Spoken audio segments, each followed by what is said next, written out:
Good evening. We'll begin with the Pledge of Allegiance. I invite you to join us. Pledge of allegiance to the flag of the United States of America and to the republic for which it stands, one nation, under God, indivisible, with liberty and justice for all. Roll call. Gehrig. Here. Pepcorn. Here. Preston. Here. Strand. Here. Mahoney. Yes.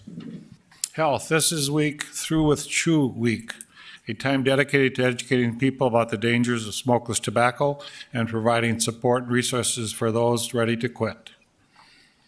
COVID-19 at-home tests provided by North Dakota Department of Health are now available. Kits are free and can be picked up at multiple locations, including Fargo Cass Public Health and the COVID-19 test site at 25th Street South. It's also in many department stores and drugstores throughout the community. Inspections. This is a duplicate announcement to inform interested parties. The inspections department will no longer store plans with the record keeper. If someone wants to retain the plans that they have, they may be stored at the record keepers.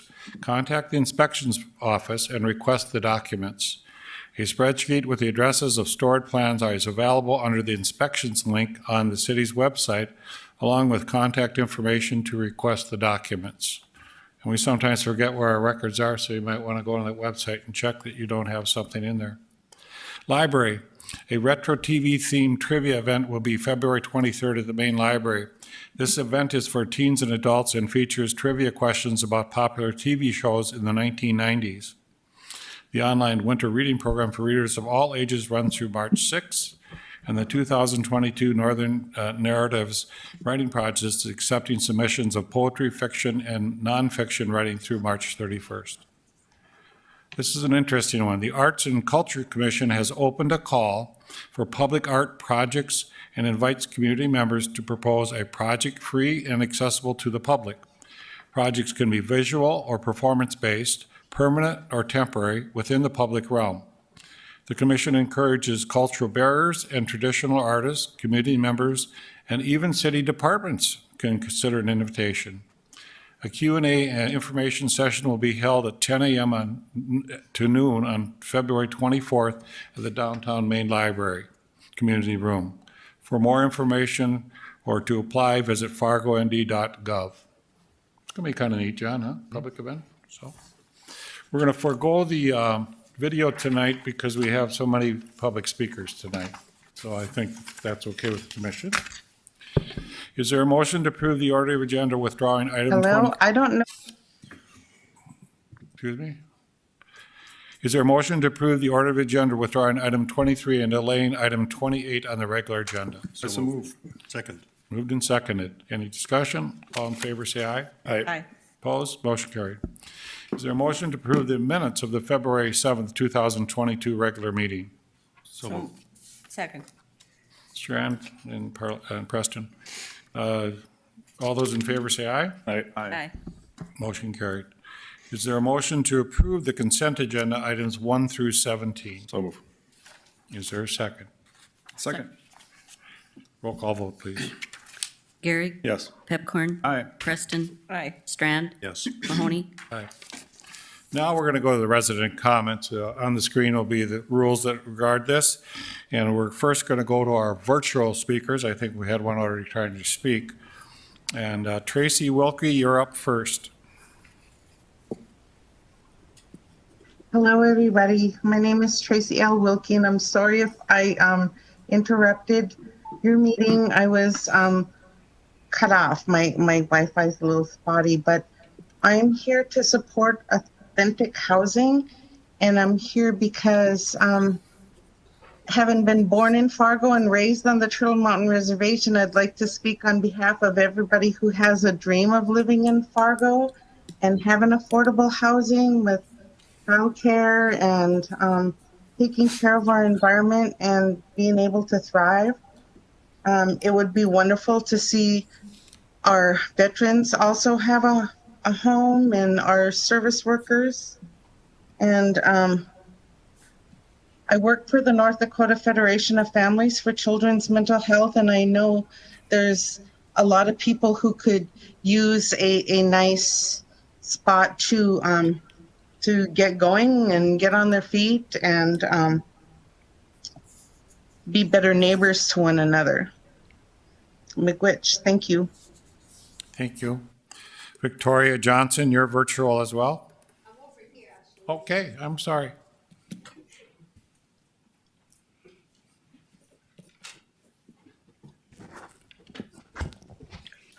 Mr. Mayor, member of the Commissioner, my name is Victoria Johnson. I am a family advocate.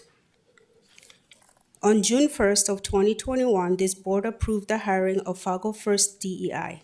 At that time, a commissioner read the following quote, "The DEI is responsible for assessing if we have a systematic racism in Fargo." That same day, this board voted for the hate crime ordinance. But at the last city commission meeting, I noticed that the Fargo Public Schools segregated school setting, aka Explore Academy, was part of the city video presentation. The video presentation left me and some parents wondering why the city thought it's a good idea to include the segregated school setting as the city success story. In my opinion, that defeats the inclusive community the city is trying to create. We must highlight the injustice that occur within our education system. Therefore, I ask the city not to engage nor praise Fargo Public Schools' segregated school setting moving forward. I hope that Fargo Public School will strive to uphold the intersection of ADA, Section 504, and IDEA, which centers on ensuring the civil rights of all children and the integration are upheld as noted in Brown versus Board of Education. Thank you, Mr. Mayor, and thank you, Commissioner, for your time. Brandon Krieger?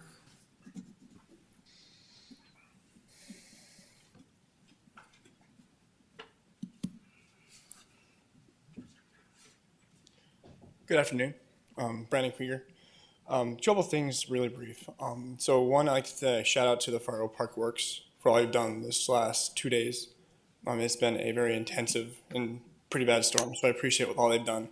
We keep the roads clear. So if they're watching, thank you. Second, I'm looking at item number 22 on our list here. I'm just going to read it off. So Commissioner Garrick would like to discuss the negative effects of masking, especially in children. I know there are pros and cons to masking.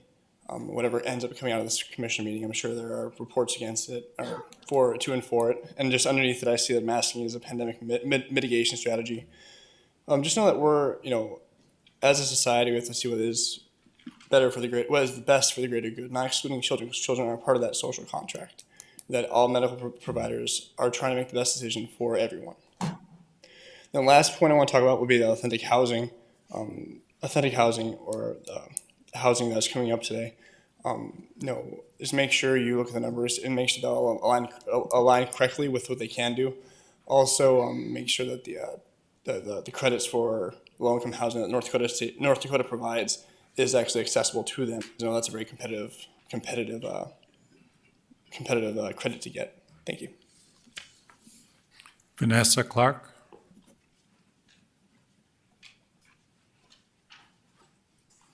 Vanessa Clark? Will Thompson?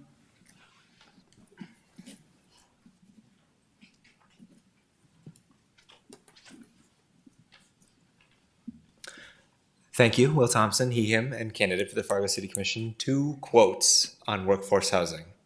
1, if we want to fulfill the GO 2030 vision of a vibrant downtown with workforce housing and no surface lots, we must elect leaders with a vision. And 2, the workforce housing problems will not go away. Wise words. 2 things can be true.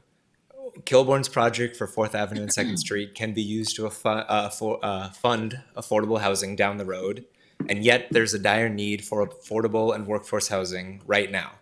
And we know that because we have some of the data. Data that shows we need in excess of 1,800 more workforce housing units by 2030 than we've got plans for at this time. Around 20% of that specifically needs to be in downtown, according to the draft housing report. Because of this, I have great respect for the weight of this decision. I'm encouraged by the 3-week delay and the opportunities of compromise and collaboration that this brings. I think it's important, though, that we hear from the people who have lived experiences of affordable housing in Fargo, though. And because, yes, there are options, although the city's report would say that we are not enough. But what I've seen from those options are undignified housing, not strategically placed for the people's benefit. They don't have the potential amenities that could help with childcare or other common needs. And they have absentee landlords behind on paperwork to get people into those options. And those insights come from a mix of the reports that we have and conversations with people with those lived experiences. I asked about a dozen people to come that have had those lived experiences and speak today. Between the weather and the fact that many of them cannot afford to miss any time at work, I don't know how many, if any of them, are going to be able to be here. Because one missed shift for them could be the difference in making or missing rent. So I don't want to talk excessively on a subject that I'm not an expert in and I don't have the firsthand experience in. But I hope that before that 3 weeks is up, that we can hear from some of the people that live in this housing that we have, and we can hear on in what ways that can be improved going forward. So thank you, guys. Christopher Cohn.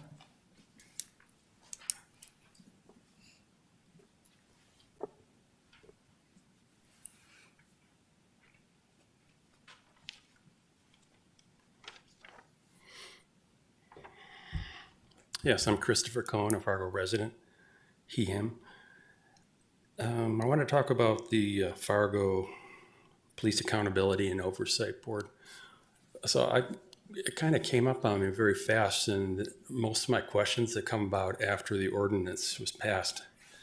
But I'm wondering if I was sleeping through some of these commission meetings, but there's been a lot of issues before you. But I think part of the issue here is that the issue was sprung on us because it was sprung on us in November 2nd, after months and months since April of a discussion going on between the police department, mayor, community members, and the city. And I didn't know anything about it. I don't know who else knew anything about it. And so it was passed by the end of November, and that's it. So now we have to live with it. It's said that the community was on this process. Well, I think I'm a member of the community. I've been before this commission several times in the last 18 months talking about police issues. So I have an interest in police issues, but the police department never thought to call me or send an email and ask if I'd had any interest in this, looking at this committee. Why not? And so that, secondly, my next question or thought is, who were the people that put this together? I don't know. I can't find that information anywhere. It's not on the city website. I don't think that's been in newspaper articles. I could be wrong. But there's also, Commissioner Preston, you asked about, at the last meeting, I think you asked about, or one of the meetings a couple months ago, you asked about who would be on the selection committee. Had they thought much about that? And that's something I'd like to know more about. And here we are all these months after the ordinance was passed, and we don't know about that. We don't know who is on the selection committee. We don't know how they were chosen. I should say the selection committee were the people that chose the people who are going to be on this Police Accountability and Oversight Board. Thank you. Margaret Ness Ludwig.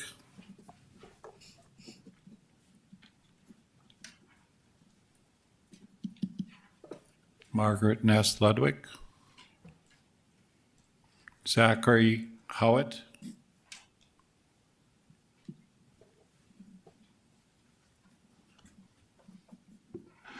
Commissioners, I signed up to speak today under the assumption that I would be able to talk about the final vote for authentic housing. I'm also an advocate for that as well. It seems like I have a few people behind me saying the same thing. But I'm just going to take this time to just talk about my experience to those of you who are on the committees and will be voting for this in the future. I could talk about my own experiences living paycheck to paycheck in the minefield of high rent, limited amenities, and sometimes poor facilities here in downtown. But after listening to past meetings and committees, it is clear to me that the dire actual need for authentic housing is less important than the functions of the process that actually make it happen. there does seem to be a little bit of concern about whether this can actually be a reality given the proposals that have been put in place. To paraphrase one member of the committee, I believe it was Deb Mathern, but she had experience with Tyrone Grandstrand saying that all the concerns that she had were addressed, and all of the concerns that I heard in the meeting earlier today with the Economic Development Incentives Committee were also addressed. And not only that, but Authentic Housing provides or addresses a lot of the community needs that I see here, like community itself, building a community of people who actually rely on each other and talk to each other and help each other. Also providing healthcare, working to reduce carbon emissions, and of course, limiting the amount that tenants have to pay in rent and amenities. But there are questions, some aren't convinced. Like, what about parking? I've heard about parking so often, and I agree that there is a concern about that. We haven't seen that before in proposals. But Authentic Housing has proposed to provide electric vehicle ride-sharing program, as well as working with the city to provide bus passes for all tenants. If this happens, it'll be easier to live in a walkable community like they envision. There's also a parking garage 2 blocks away for people who can't live without their truck or van if we really worry about that. We're also worried about investors, right? We have a question like, who's investing in this project? Authentic Housing has offered to pay for the full price of the lot, as well as working with the U.S. Bank as a lender, as I understand it. And then Authentic Housing's experience. Can we trust them to make this a reality? Well, one of the members of the team has built around 800 units in the past decade, and Fargo has made around 400 affordable units in the same time. I believe that it's irresponsible to give them the Burrell property and tuck them away. We need to talk about this right now and give them the lot, 419 3rd Street. Thank you. Go to item 19, Olmer's addition, approval recommended by Planning Commission on 1/4/22, a zoning change from single dwelling residential and multi-dwelling residential to public and institutional with a conditional overlay. It's a first reading of the rezoning ordinance. Donald Kress to explain. Thank you, Mayor. Good evening, Commissioners. Donald Kress of the Department of Planning and Development. This item includes an ordinance prepared by the City Attorney's Office, which is included in your packet. Item 19A, as the Mayor has stated, is Olmer's addition. It's a zone change. This property is located at 1258 North Broadway on the corner of Broadway and 13th Avenue North. It is Emmanuel Lutheran Church. These photos show the site here looking along Broadway, and then this is the rear of the church here where the parking lot is. The property is actually in 2 zones, SR3, which is a single dwelling residential zone, and MR2. Our GIS only shows 1 zone at a time, but that's split here. And the proposal is to rezone it to PI, which is the public and institutional zone, with a conditional overlay. What rezoning to the PI zone does is creates a single zone that is consistent with the core neighborhoods plan. This property is included in the core neighborhoods plan. It's in the Roosevelt neighborhood. The intent of the conditional overlay is to limit land uses that would be allowable and compatible with the neighborhood in order to ensure predictability of future development and activities on this property. Residential uses are not allowed in the PI zone. This is an institutional zone. We have a number of churches that are zoned PI throughout the city here. The zone change also, you see the sign that's out here, the existing sign.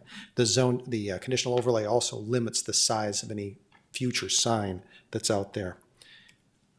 There were some neighborhood comments that were included in your packet. There are 4 emails there. 3 of them were concerned about a potential sign modification, and 1 is from the Roosevelt neighborhood. And that's what again, those are in your staff report. Those photos are in your staff report. The applicant's representatives from Emmanuel Lutheran Church, Clint Todal and Jim Walla are with us this evening and may wish to address the commission. The Planning Commission's recommendation is stated in your staff report and shown on the screen. That concludes staff's presentation. Thank you, Commissioners. Donald, what do they want to do with the church?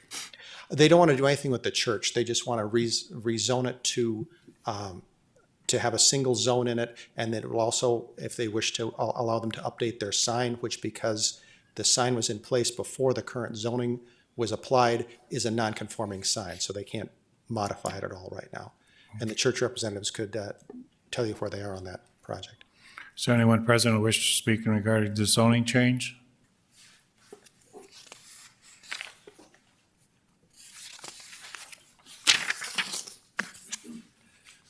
Yeah, Clint Padal, Emmanuel Lutheran Church. The main reason we're going through all this is, yes, we would like to get an electronic sign that we can change the sign from inside the building. Currently, you have to walk out into a snowbank and open the door and hand change all the letters. And right now, the snow is about that deep out there. So at Christmas time, it's not a thing we actually do. If we want to change the sign for Christmas, we have to do it in October. So that's mainly it. Thank you. okay. Is there anybody else wish to speak to the zoning change? If not, I'll close the public hearing. Do I have a motion? Mr. Chairman, I'll move to approve, and then I have a question. And is there a second? Second. Go ahead and ask the question. So Donald, can you just review the regulations around the sign? Because that was the biggest issue for the neighborhood. Yes, ma'am. So if I may ask Mr. Podol, did you have kind of a sign and type in mind? Well, it was just gonna, excuse me, it's gonna be a lighted sign about the same size as it is currently. And it's not gonna be flashing or anything like that. And it's, It would be a digital electronic Right. sign. Yeah. So, ma'am, we actually, if I may skip ahead here, we actually do have a section of the LDC that addresses those aspects of digital signs there. Again, their frequency, hours, brightness, that's addressed in there. And then also in the conditional overlay, there's an additional item on the bottom here that talks about, for purposes of evaluating the maximum sign face area, Broadway would be considered a local street. Digital sign sizes are based on the classification of the street, arterial, collector, local. So this is the smallest sign that you could get on there. And it is my understanding, Mr. Pottle, that you're basically looking at replacing this part here. This would be about the same. This part here would be replaced. Is that correct? correct. And that message area is about 16 square feet, 16 and a half square feet. Thanks. Okay. Any other discussion? Roll call vote, please. Preston, Aye. Gary. Yes. Pepcorn. Aye. Strand, Yes. Mahoney. Aye. Thank you, Commissioners. Application for a GH alcoholic beverage license, United States Acts, limited doing business as United States Acts, to be located at 4265 45th Street South, Suite 147.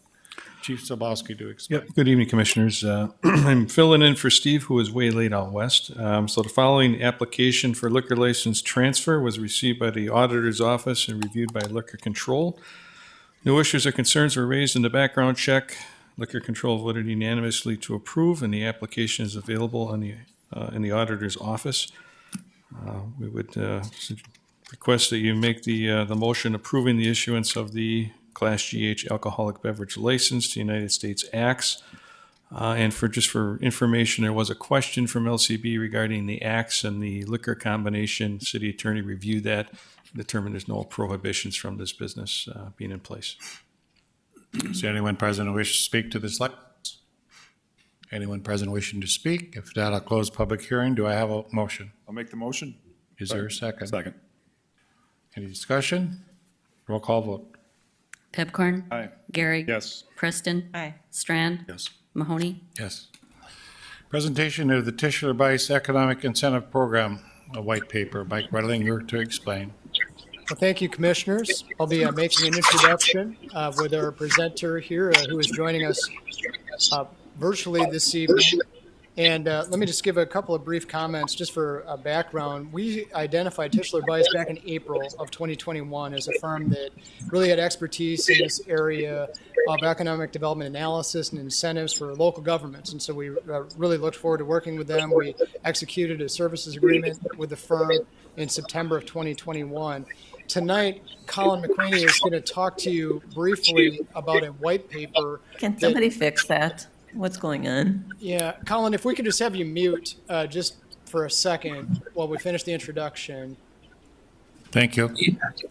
I think that'll I think that'll be beneficial. Okay, there we go. So what Colin is going to present on tonight is task number 2 that I included a summary of in your communication. Task number 2 was our white paper where we looked at a comparative analysis of Fargo relative to other larger regional centers across the country, but with specific emphasis on Midwest cities as well. So your Des Moines, your Lincoln, Nebraskas, your Fort Collins, Colorados, et cetera. And so tonight's going to give you a couple of, Colin will give you a couple of highlights from that, and then just answer any questions the commission might have. Following the presentation tonight, Colin will come back to Fargo. We were not able to accommodate that trip here. He tried to get here due to flight cancellations, was not able to get here today for this presentation, but we will have Colin out to train our staff on an economic impact model that he's developing for our use as staff, as well as the Economic Development Corporation.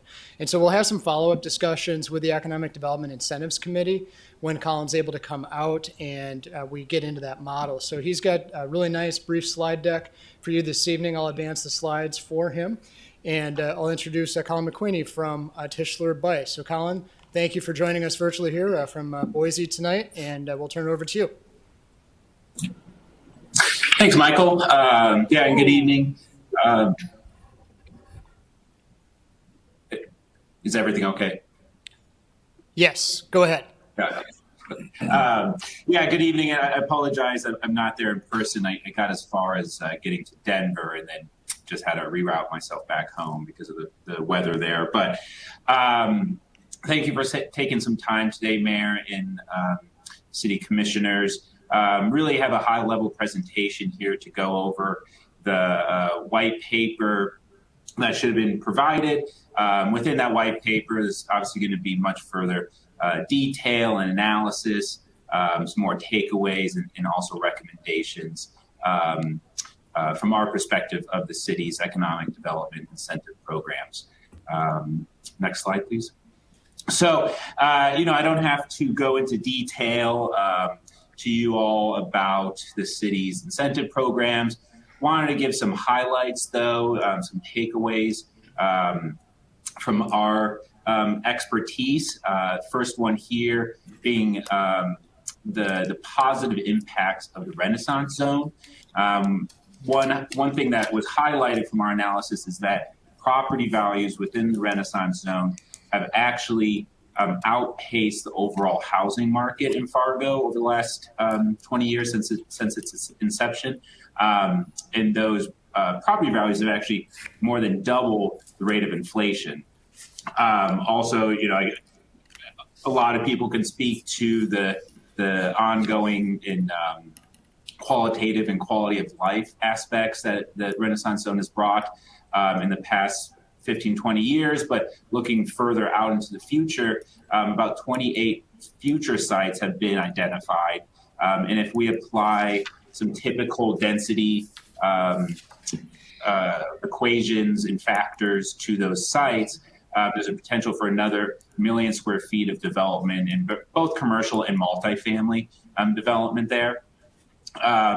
Also, the special assessment financing for infrastructure program for the city of Fargo, or specials, really caught our eye. It's not a unique to the Fargo area policy, but really nationally, this sets Fargo apart, in the metro apart, in a way of supporting development through financing the necessary infrastructure, especially in the suburban areas, where the city takes on the risk by front-loading those costs for infrastructure, and then assessing those costs to the property owners at a later time when those homes are occupied. And more typical sort of business for municipalities throughout the country is either through impact fees, which are one-time costs that a builder developer would have to pay when they pull a building permit, and that goes into a pot of money that the city can then use for infrastructure improvements, or the developer itself front-loading all those costs to put in the infrastructure before they can go ahead and do any of their development. So really the city's specials program allows for local home builders to be more successful because they don't have to take on that cost burden right away. And the city is also able to and has a history of mitigating those risks through strategic structuring of the margins with its debt in assessment of the property value, assessment of the properties. Next slide, please. Quick overview here. We go a little bit more in depth of the comparables in the white paper, but you see in 4 other localities and the different local incentive programs through our research. Common ones across the board are TIFs, other tax abatement programs, land banking. And if you put any of these comparables next to Fargo, it's easy to see that Fargo has a much more comprehensive incentive program, a lot more tools in their toolkit to help support and target certain redevelopment or development programs that help bring economic impact to the community, but also address other community goals. Next slide, please. So we also did an academic review of the research out there and literature. A couple takeaways.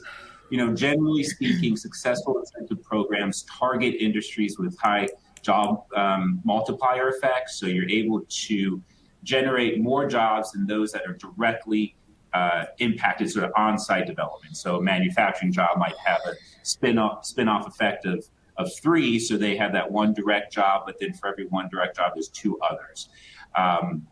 Other successful incentive programs target exporters. So that is a business that would export their goods to another market, bringing in new dollars into that local community, compared to other businesses that might just be sort of circulating resources within the community itself.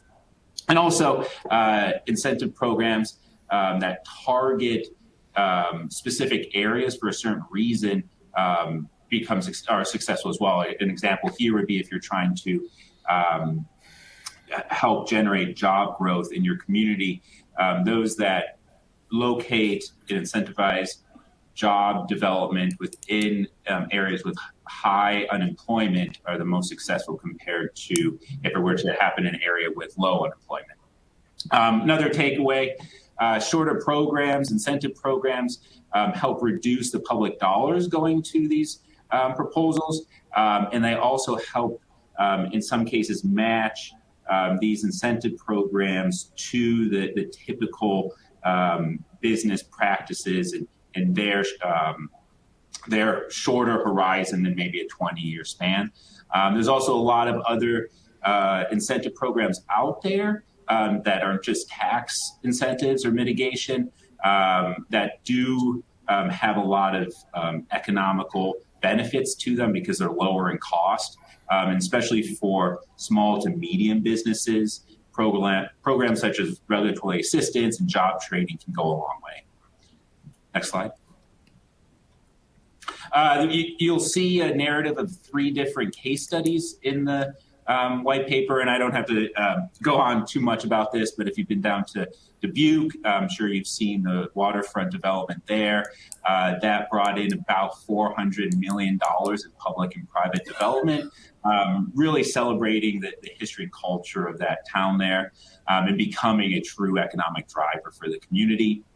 There's a great story down in Paducah, Kentucky, where they targeted talent and helped a blighting neighborhood through attracting artists that really brought some synergy, get into the history of the community, and through attractive financing, really helping to turn over a community. And it was within the first 5 years, over 100 buildings were redeveloped or improved, and also brought in about 200 new businesses into the city as well. There is a recap of research that has been done around the city of Kansas City and St. Louis, where the authors found misuse and unguided practices for their TIF programs. There was lack of oversight in those cities, lack of standards, and lack of reporting that contributed to majority of TIF subsidies going to affluent cities not those that were impoverished and could most benefit from the subsidies. Next slide. So got a couple recommendations here, and you know, top line takeaway, City of Fargo has a robust and thoughtful incentive program. You have a number of successful tools in your toolkit that has been helping to support businesses both in the downtown area and in the suburban growth areas. Now, we recommend a couple of changes here, but really they're more tweaks than anything else. We recommend continuing with the Renaissance Zone, your specials program, also your other programs like the pilot programs. We do recommend in the future targeting high multiplier job employers and projects, but also look towards those industries that will bring in sales tax generation. That's a revenue source that's going to help the city mitigate any revenue loss if the proposal and application requires some property tax assessment. I'll go into a slide after this, a little bit about the economic tool that we've programmed for the city, but that will help estimate both of those items there. We do recommend that the city take some time to consider lowering the maximums of some of their incentive packages. Again, just better matching those incentive programs with the nature of the business of the applicant. There's going to be some applicants like affordable housing or other businesses that require longer term programs to help them get up and running and become successful. There are going to be certain businesses that don't require that long-term program, and shortening those incentives will help cut the tax subsidy and the impact on the community's bottom line. We do recommend removing of the new residential housing exemption. That's a 2-year exemption on property tax for those homeowners. From our perspective, this incentive, is a positive to the new residents, but is a small positive compared to the housing costs in mortgages. So really not a high contributor to that person's considerations when they're looking to move to Fargo or another surrounding community. We also recommend that the city continue exploring parking opportunities. The parking structures were reaching capacity before pandemic. Now we haven't gotten back to pre-pandemic levels, and in the short term, some offices may continue be working remotely, but you're continuing to have increases in full-time residents downtown, and also your commercial businesses downtown are growing as attractors, and so should the parking capacities. Recommend that the city explore land banking in certain areas to help targeted investment in certain areas of the city, and also look at cooperations and partnerships and explore waterfront development programs along the Red River area. And last slide I have here. So the program that we've put together for the city is in Excel. It's very user-friendly. If you have any history with Excel, there's just a couple of cells that the user is going to need to input. There's 2 tabs. The first tab is where the user is going to put in either the number of homes and the value of those homes, or a number of commercial jobs and the project value for non-residential proposals.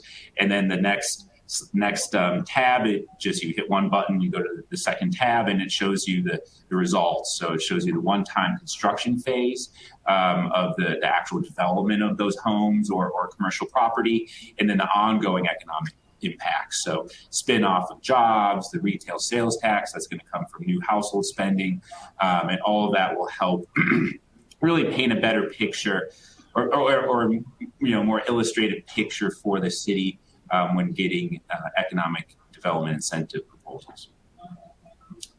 And with that, I think I have just a little bit of time for Q&A. Questions? Commissioner Strand. Thank you, Mayor. And my initial comment is it'd be great to have a brown bag to dive deeper into this rather than just such a surface level. I have three areas that I'm curious about, and I'm not sure it's appropriate today, but Colin, have you folks looked at successful models of look back, claw back components of incentives? Commissioner, thanks for the question. I think our firm hasn't done too much to that extent. Within that St. Louis and Kansas City research paper, one of the takeaways was they really need better reporting to understand the economic impacts, and that's the first stage of doing any clawbacks. So to understand truly what the economic impacts are, there's a large policy that would, undertake into something like that. If I might continue, Mayor. And you may likely know we're embarking on that path now. So any advice to make sure we do it right or better would be helpful. Another question, I have two more topics. In our strategic plan that was developed recently for our core neighborhoods, there's a component expectation in there that calls for inclusionary housing, whereby when we offer incentives for apartments and generally for market rate housing, that we build a component in of 10%, 15%, or 20% of affordable units, whether they're in the same complex or not.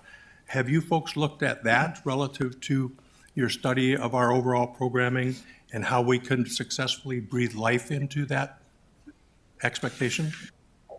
Commissioner, good question. And so we haven't looked at specific development types or previous projects for that matter.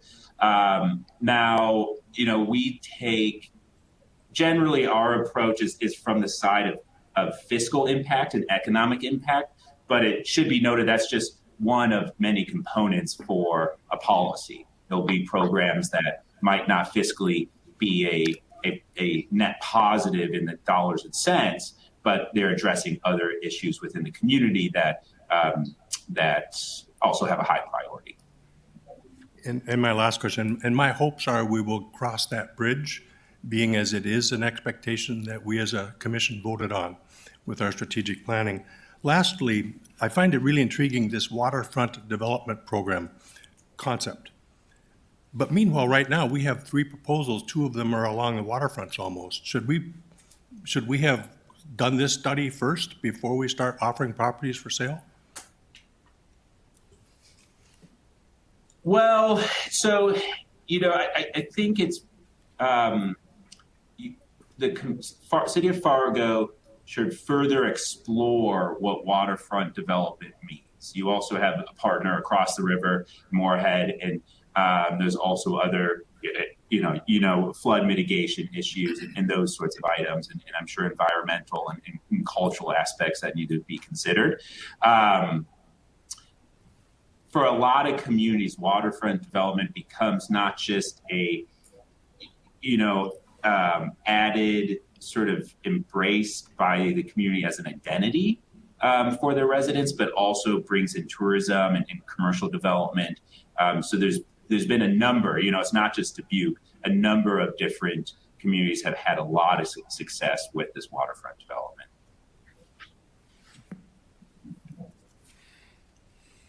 Any other questions? Mr. Strand. As long as we're at it, nobody's asking. It's really intriguing, and I've heard this from other folks before, the notion that we shouldn't be offering incentives, 2-year incentives for building new homes. My concern is in the last 30 or 40 years, Colin, we've done a flip-flop. We used to have about 60% of our people living in single-family homes that they owned. Now we have approaching 60% of our community living in apartments. And I'm concerned that we don't erode the home ownership aspect of our community, and that we don't shoot ourselves in the foot by eliminating incentives that I'm not sure they do harm, but I'll ask it in a few ways. If you have an apartment complex, you can have 10, 20, 15, 25 years of tax breaks. But when you have a home that gets 2 years, and it's probably going to have another 75-year lifespan of paying taxes, I'm not sure I'm convinced that's a problem, and that we need to get rid of those incentives for new homes, and plus they're statutorily allowed by state.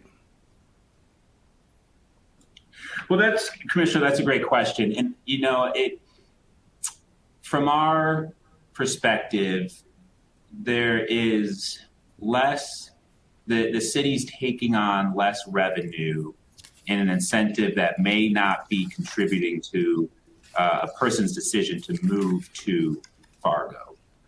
Now, in the metro, most communities, if not all communities, have this incentive. So to remove it from Fargo, you might see yourself as being, behind the 8 ball. But there are market reasons why people choose to live in Fargo. Now, the city has had this new residential exemption for some time, and we've seen switch from home ownership to rentership with that in place. So I'm not too sure if it's been an incentive to keep folks in single-family housing. Today, earlier, Colin said Fargo was such a great place to live, John, and it overwhelmed that they'd forego the tax break just because they love to live at Fargo. So can I have a motion to receive and file? That's a move. Is there a second? Seconded. Any other discussion? Commissioner Strand? Commissioner Gehrig would say that same thing for investors and developers, that the community is so great, they're coming here anyway. I'm just telling you. I've heard you say that a few times. Mr. Chairman, if I could Mr. also put in a plug for doing a brown bag and digging deeper into these policy recommendations, I think that would be real good to do. I think Mike's going to follow up on Yeah, that. just on the closeout, thank you, Commissioner, for that suggestion. The Economic Development Incentive Committee also will have some follow-up on breaking apart some of the recommendations that came out of the report. And we also want to make sure that there's time when Colin comes out to perhaps present to the Economic Development Incentive Committee. And so we'll do that. We are really kind of mid-process with this Tischler study. This is the completion of the white paper. We'll get the economic impact model put together, and there will be some additional follow-up conversation around the policy recommendations. So thank you for your time tonight. We do appreciate it. Commissioner Gehrig? There's one comment because you kind of go to me now. I like the idea of looking at getting rid of this. One is because whenever you introduce unnatural dollars as tax dollars into any industry, whether it's finance, whether it's schools, whether it's housing, you see inflation in that market. So what we've seen is the average price of the city of Fargo home, single-family home, has skyrocketed over the last 10 years. I think in part it's because people are more willing to spend a little bit more to get that little bit bigger house because they're not paying that two-year of taxes. In their mind, that's a lot of money, when in reality it's $3,000 or $4,000, right? So we've seen a large growth in inflation, I think, in that market. Two, we have a focus now on infill in the city of Fargo. So we're giving lots of incentives in downtown and very minimal outside into the core neighborhoods to give incentives for people to move into those areas and create those neighborhoods and fix those homes. The more you incentivize outside of those core neighborhoods in new green fields, the less of that investment you're going to get in the core. And in my neighborhood, Roosevelt neighborhood is a great example of that. We need a lot more investment there, and I think less investment on the edges. And I think this is a small way to create that incentive to come inside, improve the core, and not focus so much on expansion. Any other discussion? Roll call vote, please. Pepcorn? Aye. Preston? Aye. Strand? Yes. Gehrig? Yes. Mahoney? Yes. Item 21, proposed ordinance repealing section 20106, term limits, and proposed resolution proposed by new term limits ordinance to be submitted for a citywide vote. Eric Johnson has come back from California just to help us out. It's a pleasure to be back. Good evening, Commissioners and Mayor. Yep, we're getting a little bit closer to the finish line on this task. It's a sort of a multi-step process. You've completed step one basically in January when you established by enacting section 10210 an ordinance that creates this procedure by which you can submit something to the city electorate for vote. In this particular case, we're focusing on the June 14th, 2022 election for the voters to consider a term limits ordinance. And we have an existing term limits ordinance, of course, as you well know, and the question is going to be placed to the voters whether they want to enact a term limits ordinance. And so really what step 2 is, which is before you tonight, is an act by the city commission to repeal the existing term limits ordinance, so that when the voters are voting, they're voting a sort of a positive vote would be to enact a term limits ordinance basically the same as our current ordinance, with some minor tweaking of the language, hopefully to clarify it in view of the litigation from last year. And then step 3, which sort of happens somewhat simultaneously, would be, again, as provided by the procedural ordinance, the approval by you of a resolution, much like you do when we're doing a home rule charter amendment, sales tax, or whatever the case may be. You adopt a resolution. That resolution will contain the language of the ordinance that the voters will vote upon. Of course, they'll be voting upon a shortened ballot, but the resolution itself that gets published in the local newspaper, the forum, that will be the verbatim language that will be voted upon on June 14th. And if it gets a majority of vote, then it gets enacted.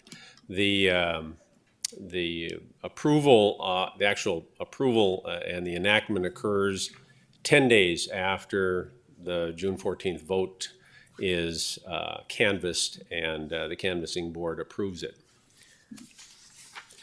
And so before you is the ordinance that repeals the existing term limits ordinance, and then a draft resolution. I present the resolution to you tonight just so you can see it coming. It's really not quite appropriate for you to act on it other than to receive and file the resolution until the repealing ordinance is finally enacted.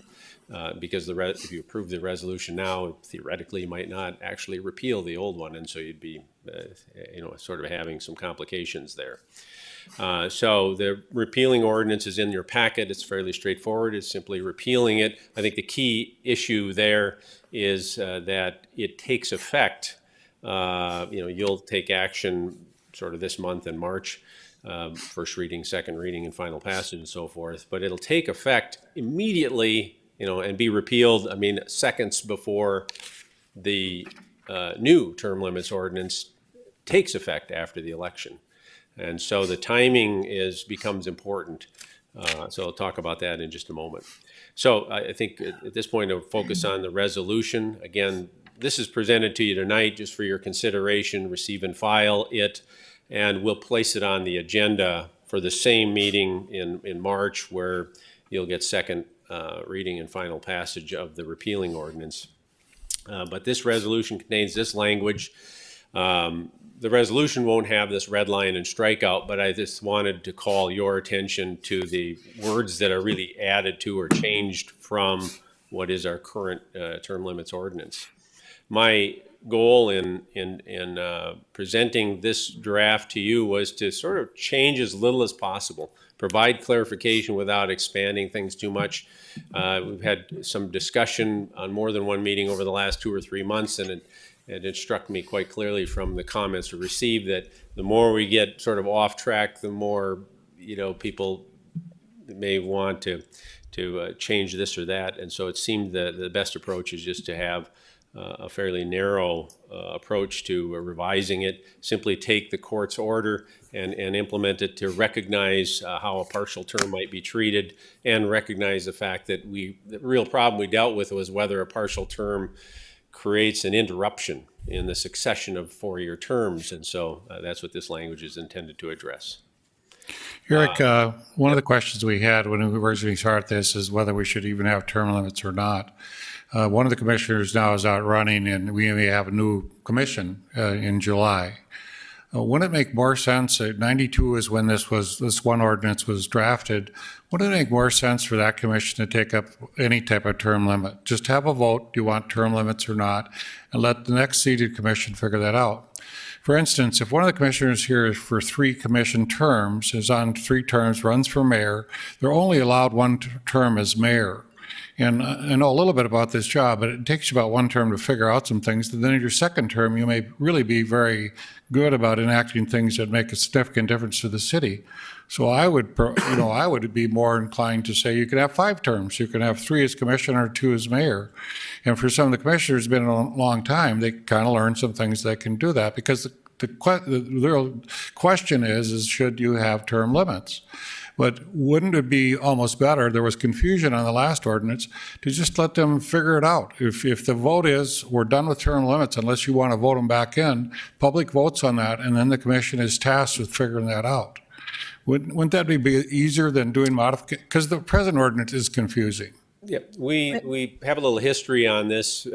This came to you in July when we were dealing with the whole term thing. As you well know, there were a number of issues before the City Commission. I think it was the July 12th meeting. And at that meeting, you actually sort of approved and gave direction to me to draft something that would put it on as an advisory vote, just as what you're suggesting.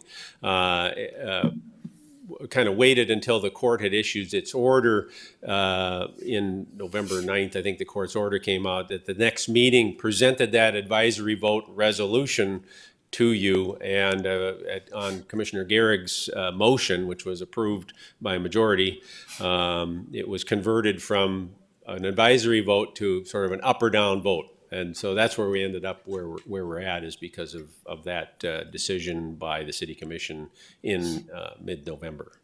Mr. Chairman. Mr. Preston. If I could say, this issue, term limits, really is not something that should be decided by the people that are affected by it. It should be decided by the public. So I believe strongly this should be presented to the public. They make the decision about whether we should be limited in our terms or not. So that's in my mind, the intent behind this. But before the commission decided, that's what I'm saying, in 92, you decided as commission term limits. They can vote on it, but it's a confusing ordinance. And you're going to have the public try to figure out this long ordinance. I just say it's difficult. I fully understand. As clarity's come, whether it was advisory vote or not, now we have in front of us what you want us to vote on, so I understand that. I'm just, for clarification, this is legal advice, but has the commission really gone back and rediscussed those issues? We've not discussed it or gone through it. And it's really the commission is now suggesting to the public a solution. But has the commission fully vetted it, and are you all comfortable with it? If this ordinance is what you're comfortable with, it's still some nuances that I bring up that I think commissioners have to think about. Because if they sit on the commission for 3 commissions, they only get 1 term. If you would think about that, it may be better to allow them 2 terms. But that's not discussed because the ordinance is already drafted here.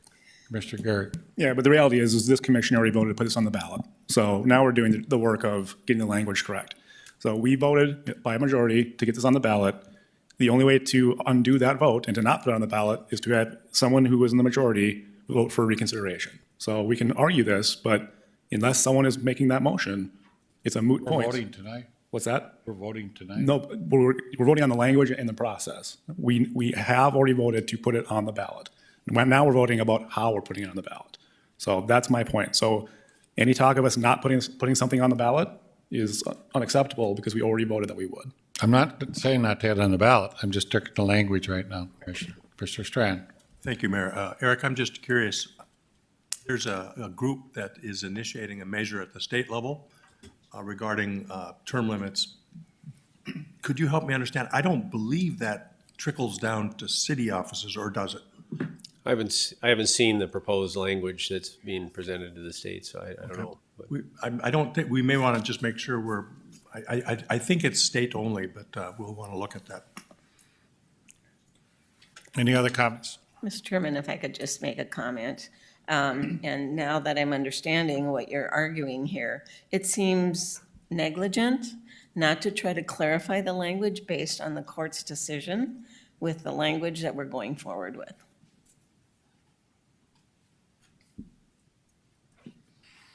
So I need a motion somewhere here.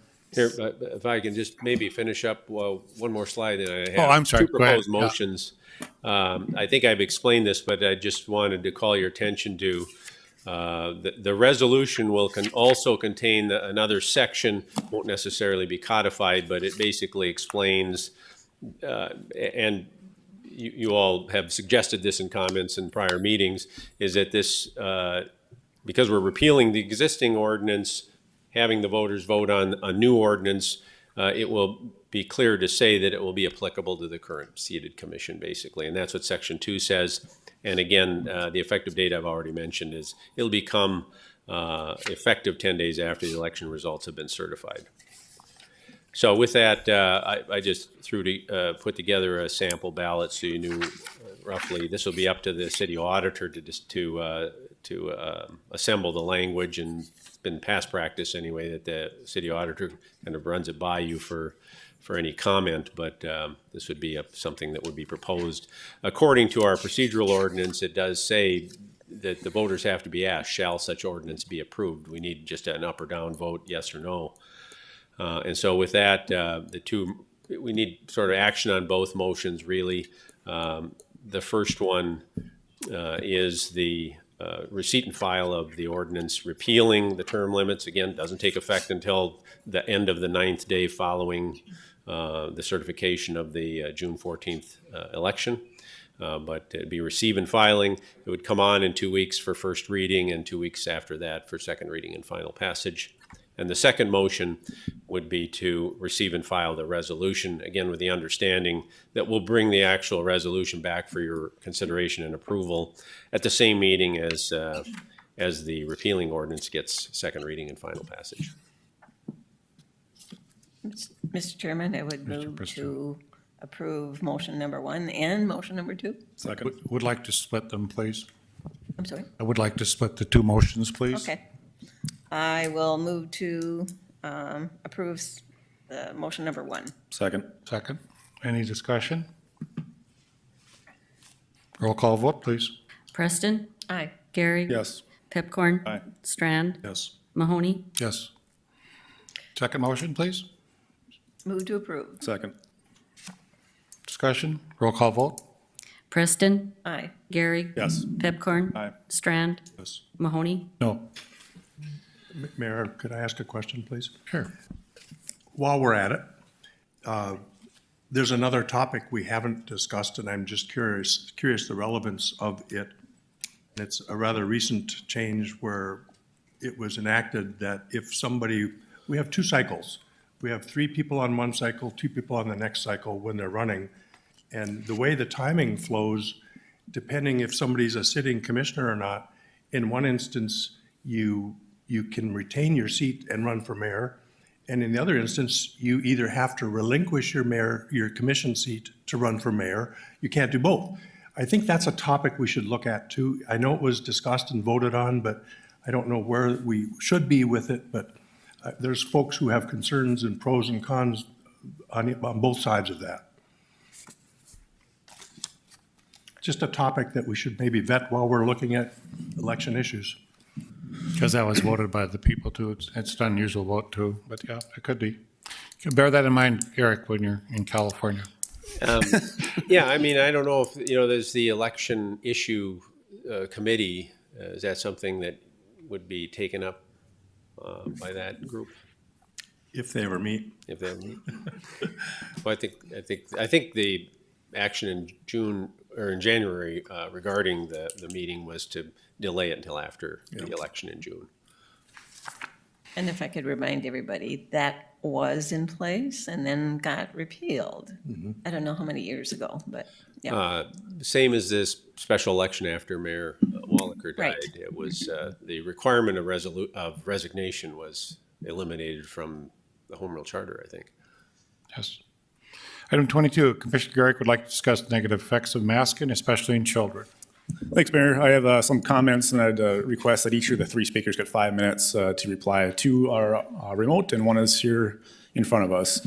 So last week, I sent an email to our city administrators and a rep from the Cass County Public Health asking for this to be put on the ballot. Not ballot. I'm sorry, on the agenda. It's got me all screwed up now.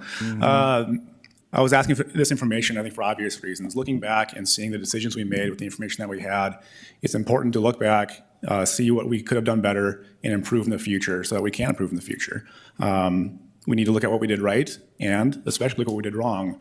And as a reminder, just last month, our kids were still being masked in schools, and it was a requirement. So my email request was sent and eventually made its way to Desi and Tracy, which is correct. The reply I got back from Tracy was, in parts, quote, "To date, there are no evidence-based clinical trials linking developmental delays or other harms to the use of face coverings," unquote. Based on that reply, I emailed them back both, Desi and Tracy, "Are you refusing my request?" And Desi replied, "No, instead we will put masking as a pandemic strategy on the next agenda." To that, I replied, "That is not what I asked for." I've been a commissioner for 7 years, and as I look at the table over here, I see a lot of directors that I have spoken to and dealt with, and we've had disagreements. Chief Dirksen, I wanted to move the training facility to the North Dakota International Guard, and we disagreed on that. Chief Sobalski, urban hunting, not surprising, we didn't agree on that. Ben Dow, I looked at snow gates, and you gave me the information I asked for that. Kent, we've talked about things like the funds for special assessments. I can go all the way down the line. Jim, I shouldn't forget about you, well, with special assessments, incentives, parking ramps. But the one thing we have in common with all of that discussion was that when I asked you a question, you gave me honest responses back, and we had the information that we would then debate and come to a resolution for the dais here. That is up until right now. We have a department director who is picking sides with the information, and she's willing to release and what questions she's willing to answer. Commissioner, no, I'd remind you. This is not a And our department heads, you've got to be a little careful where you're treading right now. And I'd be cautioning you on that right now. Based on what? Just your remarks right now. You're praising certain part of our departments, and you're going to get into something. You were asked by Public Health to make statements that they told you they did not have evidence of such going on. That's an honest answer, and they cannot give you anything different than that. If I recommend you that you need to have an operation, that's my recommendation. You can't say, Tim, don't say that.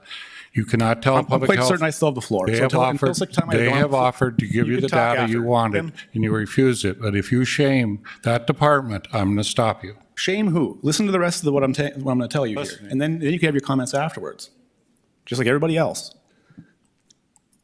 They are largely giving the information based on who's asking the question, which is true. That is unacceptable. I lost my spot. So now I'm going to look at the administration, the bosses of all the directors.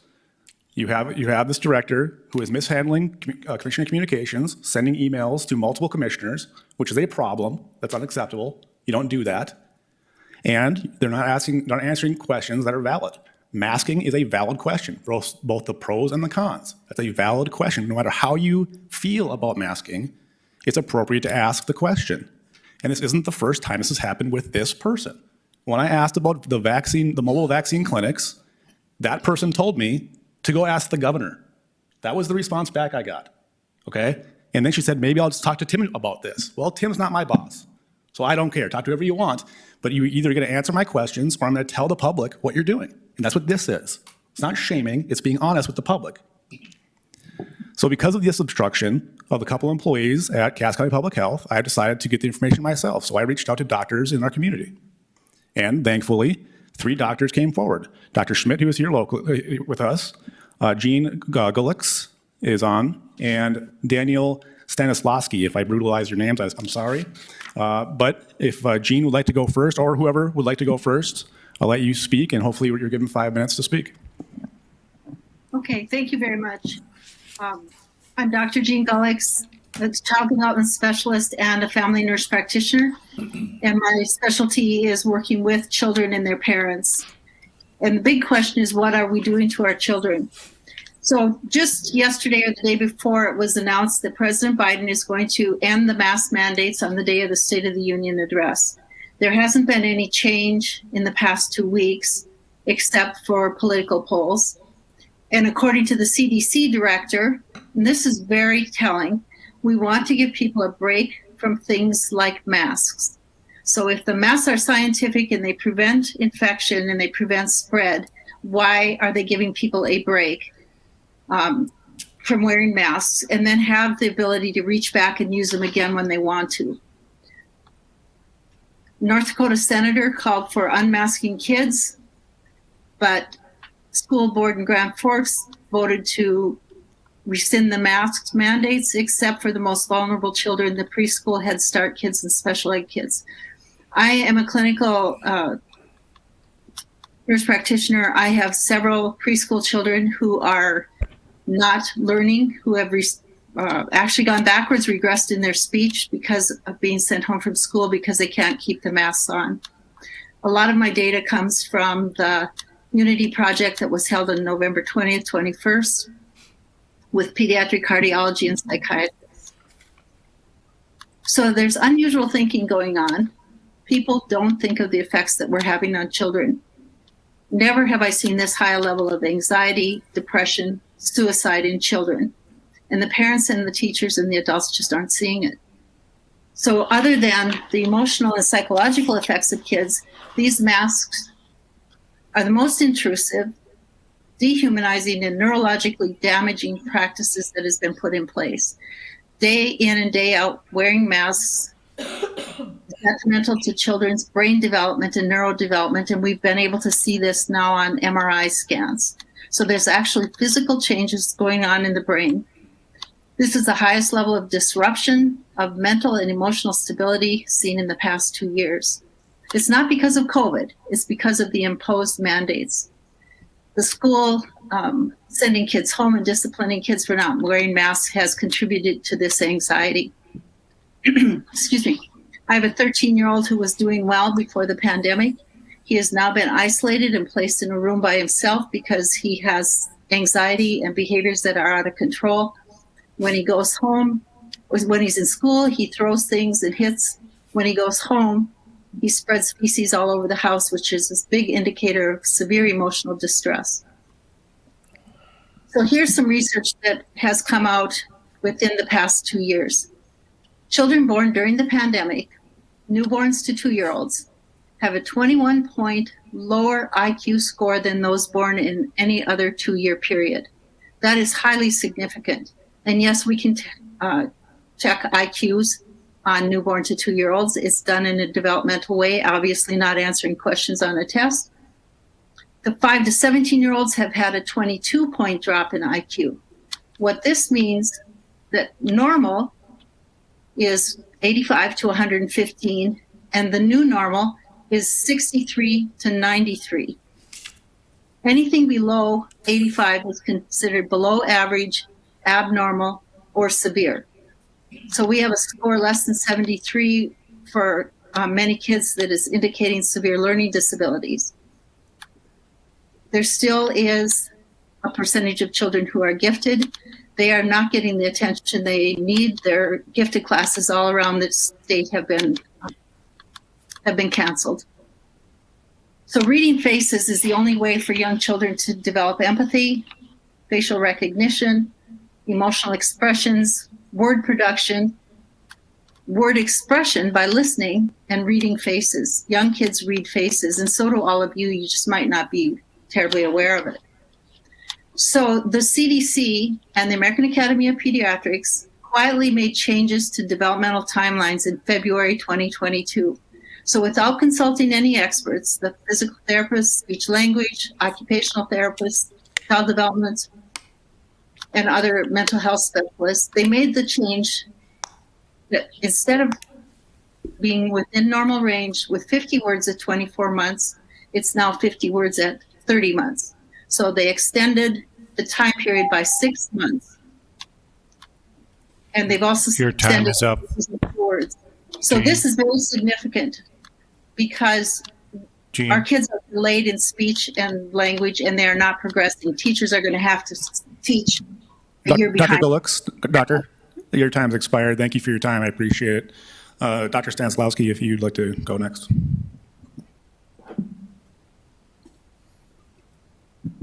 Good evening, and thank you for letting me speak tonight. I am Daniel Stanislawski, and I hold a PhD in molecular biology and biochemistry. I am the Chief Science Officer of the Midwest Public Health Coalition, a public information and action company that investigates, analyzes, and ultimately provides science-based information about issues of public health concern to the public. As COVID-19 has been the public health issue for the past 2 years, I have studied most aspects of it in great detail and am here with you all this evening to provide perspective on it. It is incredibly rare for a child to die from COVID. According to the CDC, since the beginning of the pandemic, 822 children between the ages of 0 and 17 have unfortunately died with COVID out of a population of 73 million in this country. That is with COVID. Of these, 230 died with COVID and pneumonia, rendering it more likely that these poor children actually died from COVID, though severe comorbidities are likely the cause of death in these instances as well. The method of COVID case diagnosis involves the RT-PCR test, which draws the viral RNA genetic material out of the swab sample, converts it to DNA, and doubles the amount of genetic material with each cycle of the PCR process.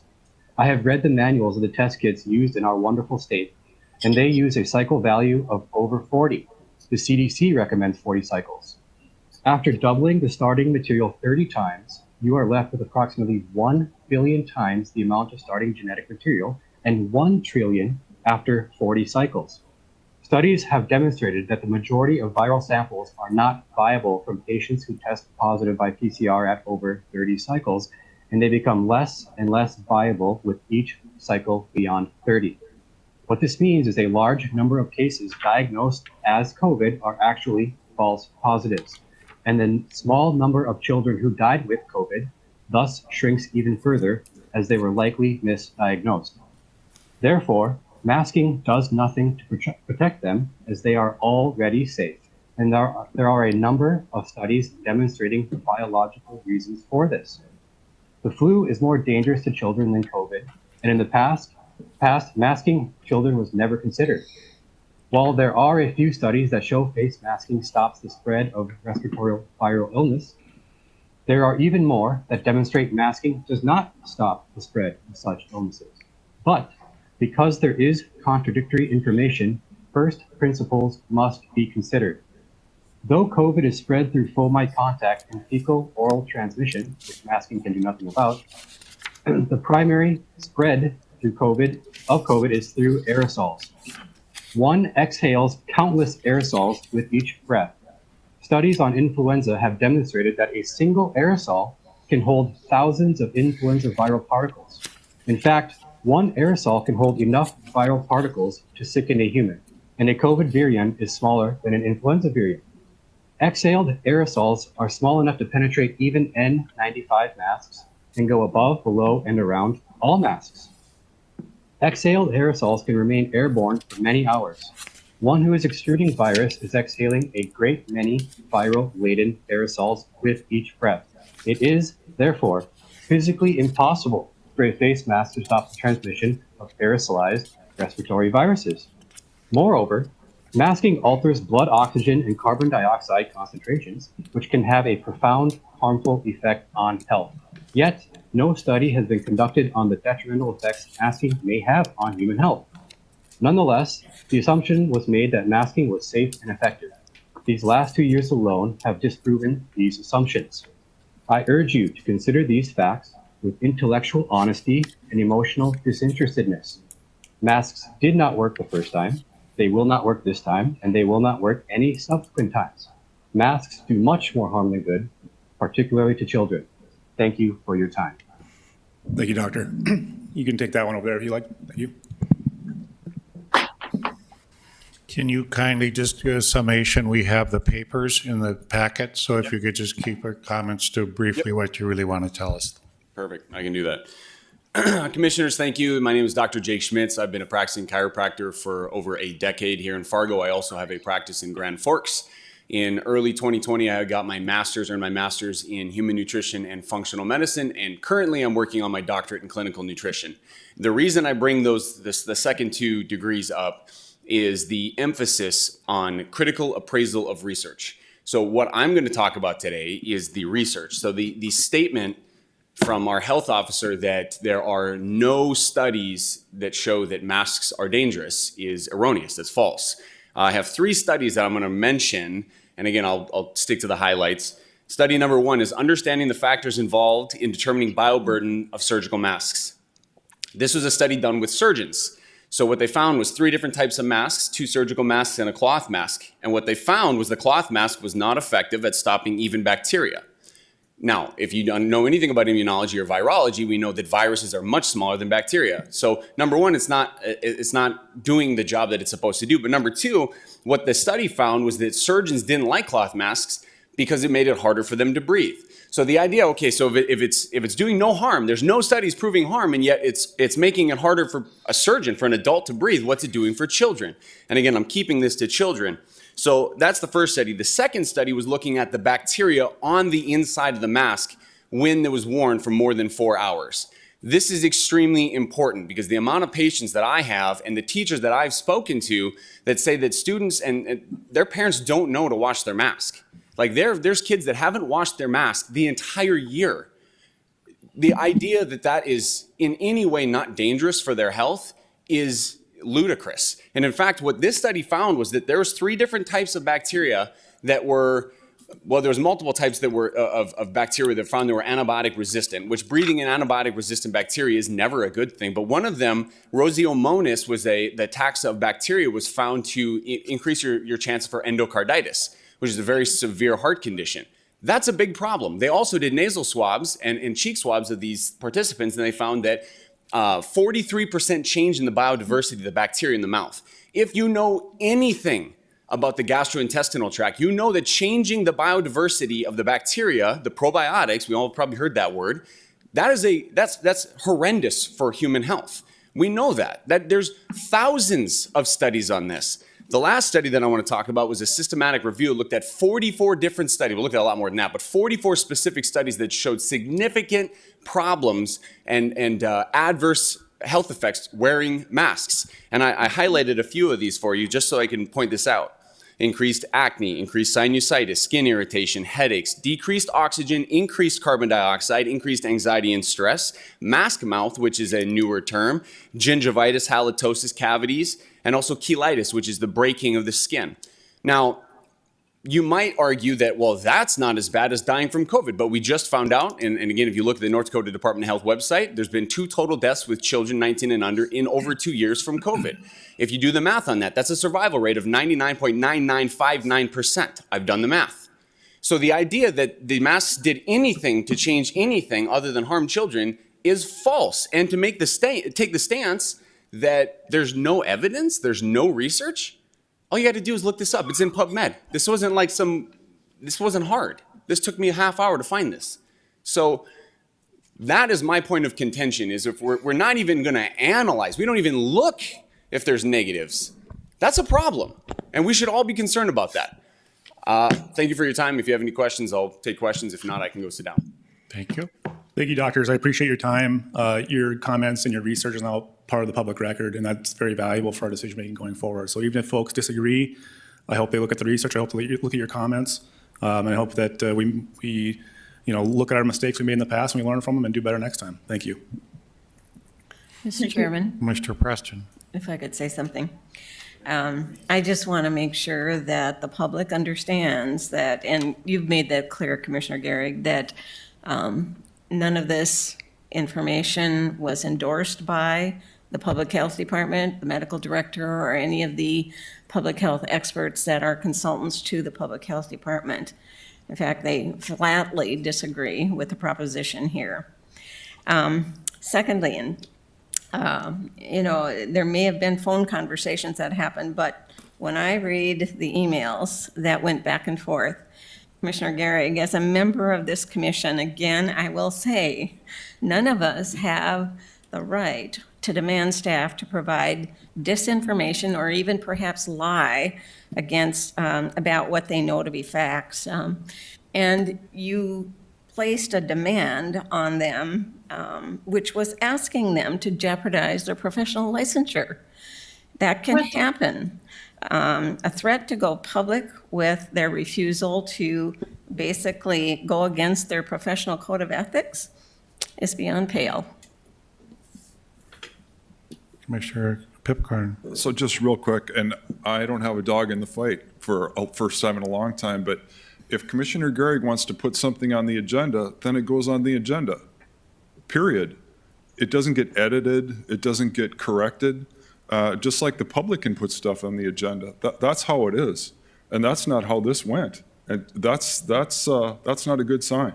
Actually, it did. What he wanted on the agenda went on the agenda. Can I finish? Go ahead. So Commissioner Gehrig asked to put this on the agenda, but the wording was changed, correct, Commissioner Gehrig? Anyway, but I'm just saying, if he wants to put something on, then you put it on the agenda, not what you think should be on the agenda. And to have it, I think Commissioner Preston asked to remove it from the agenda. It's like, what the hell? If the commissioner wants something on, or you, or any of us, it goes on the agenda, period. That's how it goes. Thank you, Mr. Chair. Commissioner Preston. Oh, I'm sorry. Mr. Pipcorn, as far as I know, he put on what he wanted on the agenda. Nobody took it off. Commissioner Gehrig. What happened was, in that email exchange, is I asked for what's on the agenda, what was reading here. They wrote back and said, here's what we'll put on the agenda. And I said, no, you'll put on what I want to. So I called Kemper then and said, put on what I said. If they want something else, they can put on something else. But you're right, there was a moment there where they're trying to edit it and make it different. Now, what I'll say is that once I make that request to them, my request was read the email, what are the possible negative side effects of masking? And they said, no, we're not gonna even talk about that. So they could have come here and they could have said, in our research, we've only found positives, we haven't found one negative thing that we could possibly find. Then I would have called my friends here that I didn't, that I didn't know before, and I'll have them give the other side of it. And that was my total intent, because I knew that the information they were going to give was going to be biased, because it has been this whole time. We have refused to talk about anything negative that we've done during this pandemic. Are you telling me we were 100% correct all the time? I don't think that's possible. So we need to identify what we did incorrectly and then move forward with it. This was never meant to be contentious. This is a fact-finding mission, and every business, everyone does it. In the military, we do this. We call them after-action reports. We do what we're supposed to do. We look back and say, what did we do well? What didn't we do well? How do we fix it in the future? How do we do better? And everyone should do that, especially us in a position of leadership and a position of literally being able to mask people when they don't want to be. We have to have that look back and say, did we do the right thing? And how can we improve in the future? And then we can have the facts side by side and agree or disagree on those facts. But to not even say that there are facts out there, they're either not looking or they're lying. So you can choose which. We'll take a 5-minute break, start in 5 minutes. Call the meeting back to order. Item 24, recommendation for the sole source procurement interface studio incorporated for continuing downtown and focus plan work. Nicole Crutchfield to explain. Good evening, Mayor and Commissioners. Normally these next two of my items I would have on the consent agenda as part of our procurement process, but since we have so many community members interested in these two plans, I wanted to make it a little bit more transparent. Last month, I took to the Finance Committee a sole source procurement contract for the Interface Studio, who did our original Downtown and Focus Plan, which was adopted in 2018. They went through a procurement process, RFP. There was about 8 firms that applied for that. We spent 2 years with Interface Studio as we created the Downtown and Focus Plan. And what we'd like to do is do a refresh. We have a lot of changes. Thinking back to 2018 RDO and the Block 9 wasn't built.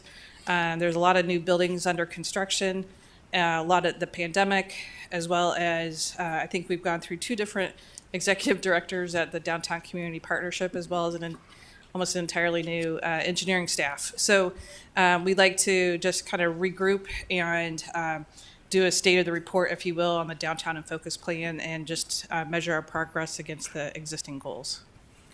Any questions? Motion? I'll make the motion. Is there a second? Second. We're doing second.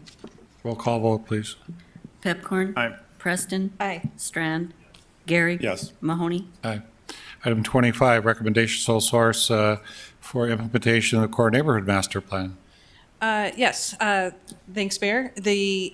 Similarly, at the Finance Committee, I brought forth the sole source contract with CZB.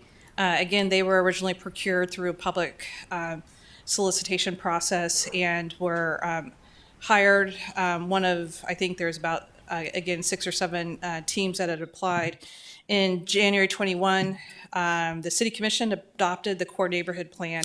We spent the last year working with our planning team, administration team, and the core neighborhood plan consultants to figure out the operational aspects of the plan in terms of how are we going to change our operations to implement the plan. And one of the top 5 priorities with the plan was to look at creating an outside entity that would be a public-private hybrid, if you will, that would focus on reinvestment activities in the core neighborhoods. And so there'd be 3 phases of this work. Our staff does not have the expertise nor capacity to go create this entity. And so this firm has done something similar in Des Moines. And so we're kind of following after the footsteps and asking them to dig deeper into their thought process and capacity finding in our community. So there'd be 3 phases part of this work. I'd be glad to explain it a little bit more if you have any questions. But just again, wanted to make sure we all understood the intention of going to create this entity. Do I have a motion? So move. Is there a second? Second. Any questions of Nicole? Roll call vote, please. Strand, Yes. Preston, Aye. Gary, Yes. Pepcorn, Aye. Mahoney. Aye. Thank you. Thank you. Recommendation of the city to sell property owned at 1 2nd Street South. Jim Gilmore to explain. Thank you. This item was on your agenda 2 weeks ago. At that time, you voted to refer this to the Community Development Committee so they could take some action at their meeting a week ago. They did not make any specific recommendation. They did appoint an ad hoc committee to look at some housing issues. And I think Commissioner Strand and I disagree on whether or not they were supposed to review these proposals again. So that's why it's back on your agenda tonight as a recommendation of the Economic Development Incentives Committee and the Renaissance Zone Authority. So I'll go through the project quickly. The representatives are here of the developer. The proposal is a building that would be called Unite. There'd be a $1.1 million purchase price, less any cost the city might have with platting. That money will go to the diversion authority per the diversion agreement, the joint powers agreement. The diversion authority acquired the Park East apartment building as well as other property. And so whenever they do that in the name of a political subdivision, when it is sold, that remnant money goes back to the diversion. What they're proposing is a $28 million building that would include 30 condominiums, 37 apartments, 15,000 square feet of commercial space on the main floor. Parking would be below grade and on the second floor. There would be an outdoor public space connected to city property. They will be requesting a 5-year Renaissance Zone incentive. You would not be acting on that tonight. Construction would start in 2022. So the specific motion would be to accept their offer and then direct staff to actually create the plat so we have a good definition of what property we're selling. There'd be a sale agreement that would include some clawback if they did not acquire. Commissioner Strand has a question. No, let him continue. Then Oh, I'll- okay, I'm sorry. Go ahead, Jim, sorry. There'd be some sort of pullback if they didn't go and develop the property, and we'd develop that plan and then bring that back to you. So this is that sort of initial phase of accepting the offer and then having us work on the details with the city attorney. I don't know if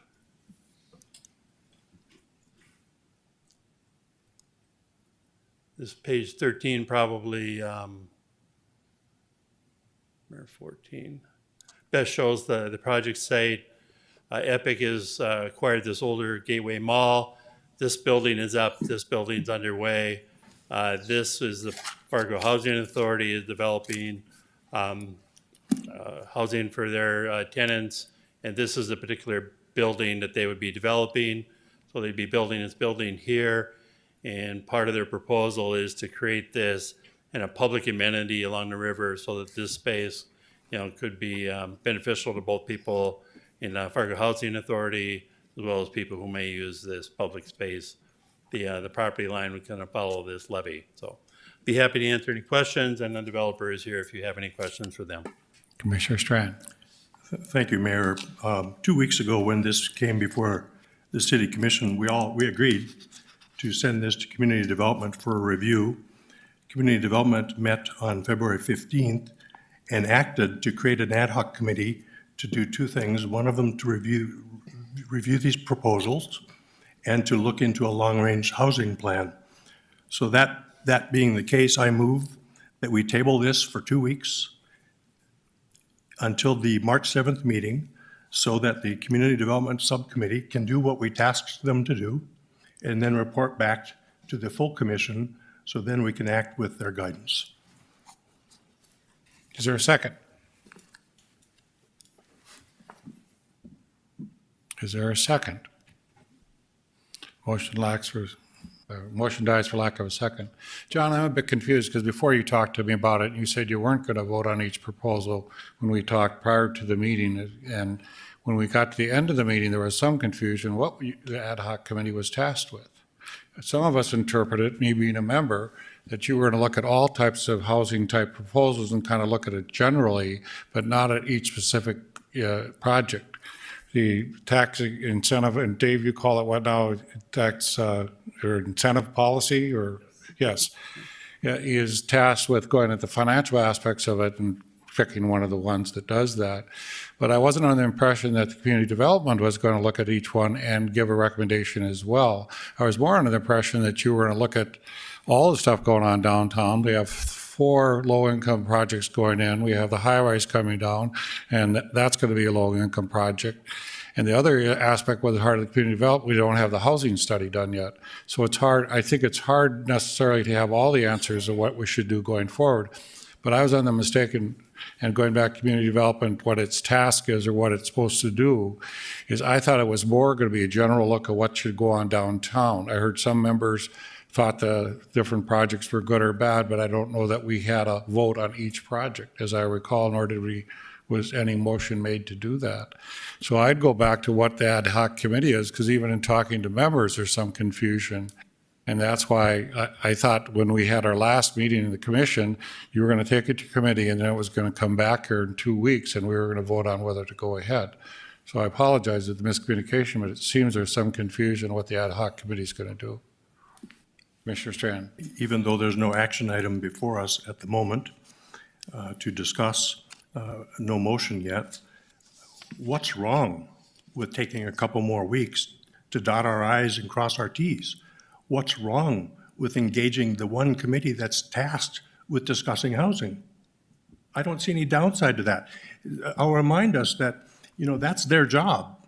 And so, yeah, the horses are out of this barn, but for the moment, let's do it right. And a couple weeks to help engage other people, other voices I just don't see a harm to that. And secondly, I wish I'd have seen this before, and I'm remiss for not getting us better on track at the start.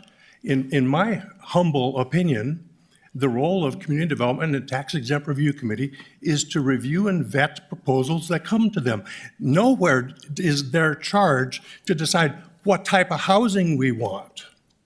That's picking winners and losers, like Commissioner Gehrig says. That's not their job, to pick winners and losers. Their job should be to greenlight the proposals that come to them and say that in the Renaissance Zone Committee or the Tax Exempt Review Committee that they qualify or they don't. They vet them and they to go beyond qualifying them, to pick a favorite. To me, that's not their job.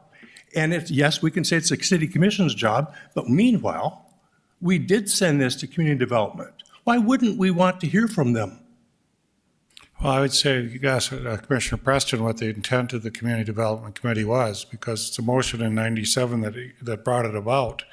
And it was kind of a group that was looking at community development funds at the time and looking at different elements. There's no bylaws, there's no commission action on the community development of what it's supposed to do or not. In the tax exempt committee, we spent 18 months figuring out what that finally was going to do, and that now is before the commission and passed by the commission. Community development does not have any task that's assigned to it other than a motion in 97. There's no clear identity what the powers of that committee is and what it's supposed to do. So I'd protest that you have to actually go with planning and figure out what is the preview of community development. And in my mind, that's what your ad hoc committee was going to do, define itself, discuss what it's going to do and what it's going to go through and do or not do. Because now you have two competing committees. You have a tax exempt committee going with the community development committee. If this commission gets both recommendations and they differ, which one do we take? The subcommittees, I think, Commissioner Preston, your idea was that it would vet certain items and give some suggestions to the Planning Commission, and then it would come forth to the Commission. But I don't know, because I wasn't around 97 when that happened. But perhaps you can shed some light, Commissioner Preston. I apologize. My memory isn't that long. I can't remember. But if I could just say something in regards to the current process. And, you know, getting the right people around the table to figure out a long-term strategy for housing, I think, is terrifically important. And that's what's missing here. But that's not going to be done in 2 weeks. That's not going to be done with one subcommittee meeting. So, you know, unless there is that kind of conversation, what kind of housing do we want in these city-owned lots?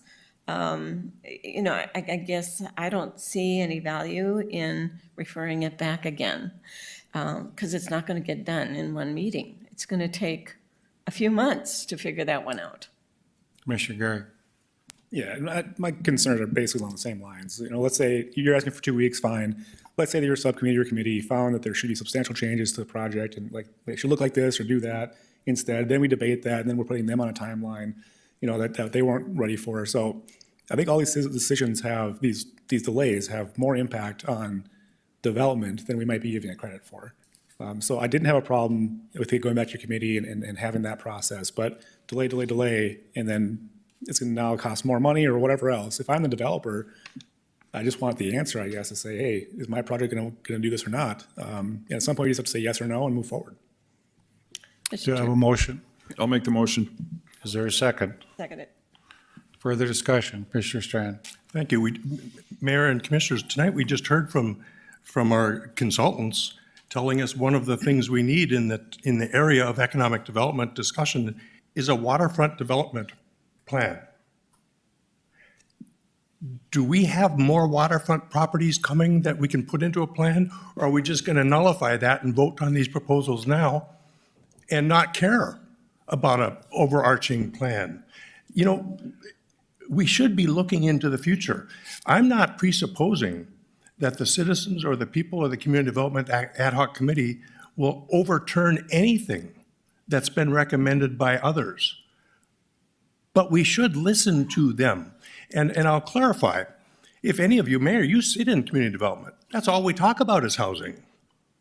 If that isn't what we're existing for, maybe we shouldn't exist. But being as we do exist and we talk about housing, let's listen to the people who we've assigned that task of talking about housing. Any other discussion? Mr. Chairman, if I could Mr. just Preston. add a plug for Commissioner Strand, I think it would be really valuable to have bylaws and ordinance that provides direction to that committee so it's clear what that committee is accountable for. And I know that creates some staff work to get there, but that's needed. Commissioner Strand. I'm going to put somebody on the spot and ask our Director of Community Planning and Community Development if we could organize this and how we could conceivably approach it. If Nicole would come to the microphone, can we do this, or am I just wet behind the ears? I'm suggesting we call the committee and see what they say. We have a staff that is aware of this charge. They're aware that we've created this committee. We have commissioners, I think, who are aware we've created this committee. That's why they took this topic to them, was these proposals. Is it impossible, Nicole, to convene that committee and start engaging them? So I'm not sure the question at hand. Is it just to meet to talk about this proposal, or is it to meet to talk about bylaws and mission? first of all, convene them. I And think, then we talk about the proposals initially, and then we get a long-term strategy for long-term housing discussions. But can't we convene them? absolutely. I mean, I think we serve at the direction of the city commission. And community development decided that. I would fall with Jim Gilmore in terms of the motion. It was a little obscure at the CD committee meeting last week, and I think even the CD committee members who volunteered were not quite certain what they volunteered for. So I think we're waiting tonight for some direction. But Nicole, let's just get to what Commissioner Preston asked, is do we have the capacity and the staff to review bylaws, directions, what the CD committee is supposed to do? Yeah, not in a week. Yes, you do, though. but it Yeah. would take time, right? Is that correct? Right, correct. Number two, there is a ambiguous motion at the end of the meeting that we're not quite sure what the direction is. So could you bring the group back together, maybe the whole committee, and have a discussion of what we need to go into or discuss? Because I think you're still unclear where we're supposed to head. Yeah, I think from a staff perspective, the planning department's not, we're here to support Jim as part of these 3 projects. So the department is far and removed from these 3 site location recommendations. So I'm not sure what the question is. We're all confused. Mayor? Mr. Strand. For the sake of the public, we had a committee meeting, and the clock was running. We had no time to really vet this topic. We were trying to accomplish our agenda in the time we had, and agreed to create this ad hoc committee, which was spurred by the notion of these proposals, and then added to that our overarching long-term housing policy views. Now, we had to get out of the room by 4. I don't think there's any misunderstanding that we created the committee, that they were going to be looking at this. We've in fact heard from one of the 6 members since then saying, why aren't we discussing this? There's some confusion when I've talked to other members, John. I think, Commissioner Strand, you might just reconvene your committee and then define the work of the ad hoc committee. And you could go into your ad hoc, we could excuse ourselves and let your ad hoc committee do its work. But I think you need to make clear instructions of what the planning department is expected to do. Commissioner Preston was asking a secondary question of, do you need to look at the whole purpose and function of the Community Development Committee? I'm assuming that would be a committee discussion. Of course. Yeah, so. Any other discussion? Roll call vote, please. Pepcorn? Aye. Preston? Aye. Strand? No. Gary? Yes. Mahoney? Aye. Discussion and consideration offers on 419 3rd Street North. This was just a placeholder we put on the agenda. The Economic Development Incentives Committee and Renaissance Zone Authority met earlier today to review these 2 proposals. They didn't come to a recommendation, and they've asked Authentic Housing to provide some more information within 3 weeks. So no action needed tonight. Item 29, recommendation to reject all bids and rebid in October 2022 for an improvement district BR 22A1 32nd Avenue South Reconstruction Project. Tom Knockness and Brenda Derrick to explain. Good evening, Mayor and Commissioners. Unfortunately, we are here to talk about rejection of bids. It's not what we would like to be here talking about, but back on February 11th, we opened bids for 32nd Avenue South. We did receive 3 bids. Our lowest bid was more than 40% over the engineer's estimate. And there is a section in the North Dakota Century Code that essentially states that we may not award the contract when it falls into that category of 40% over the engineer's estimate.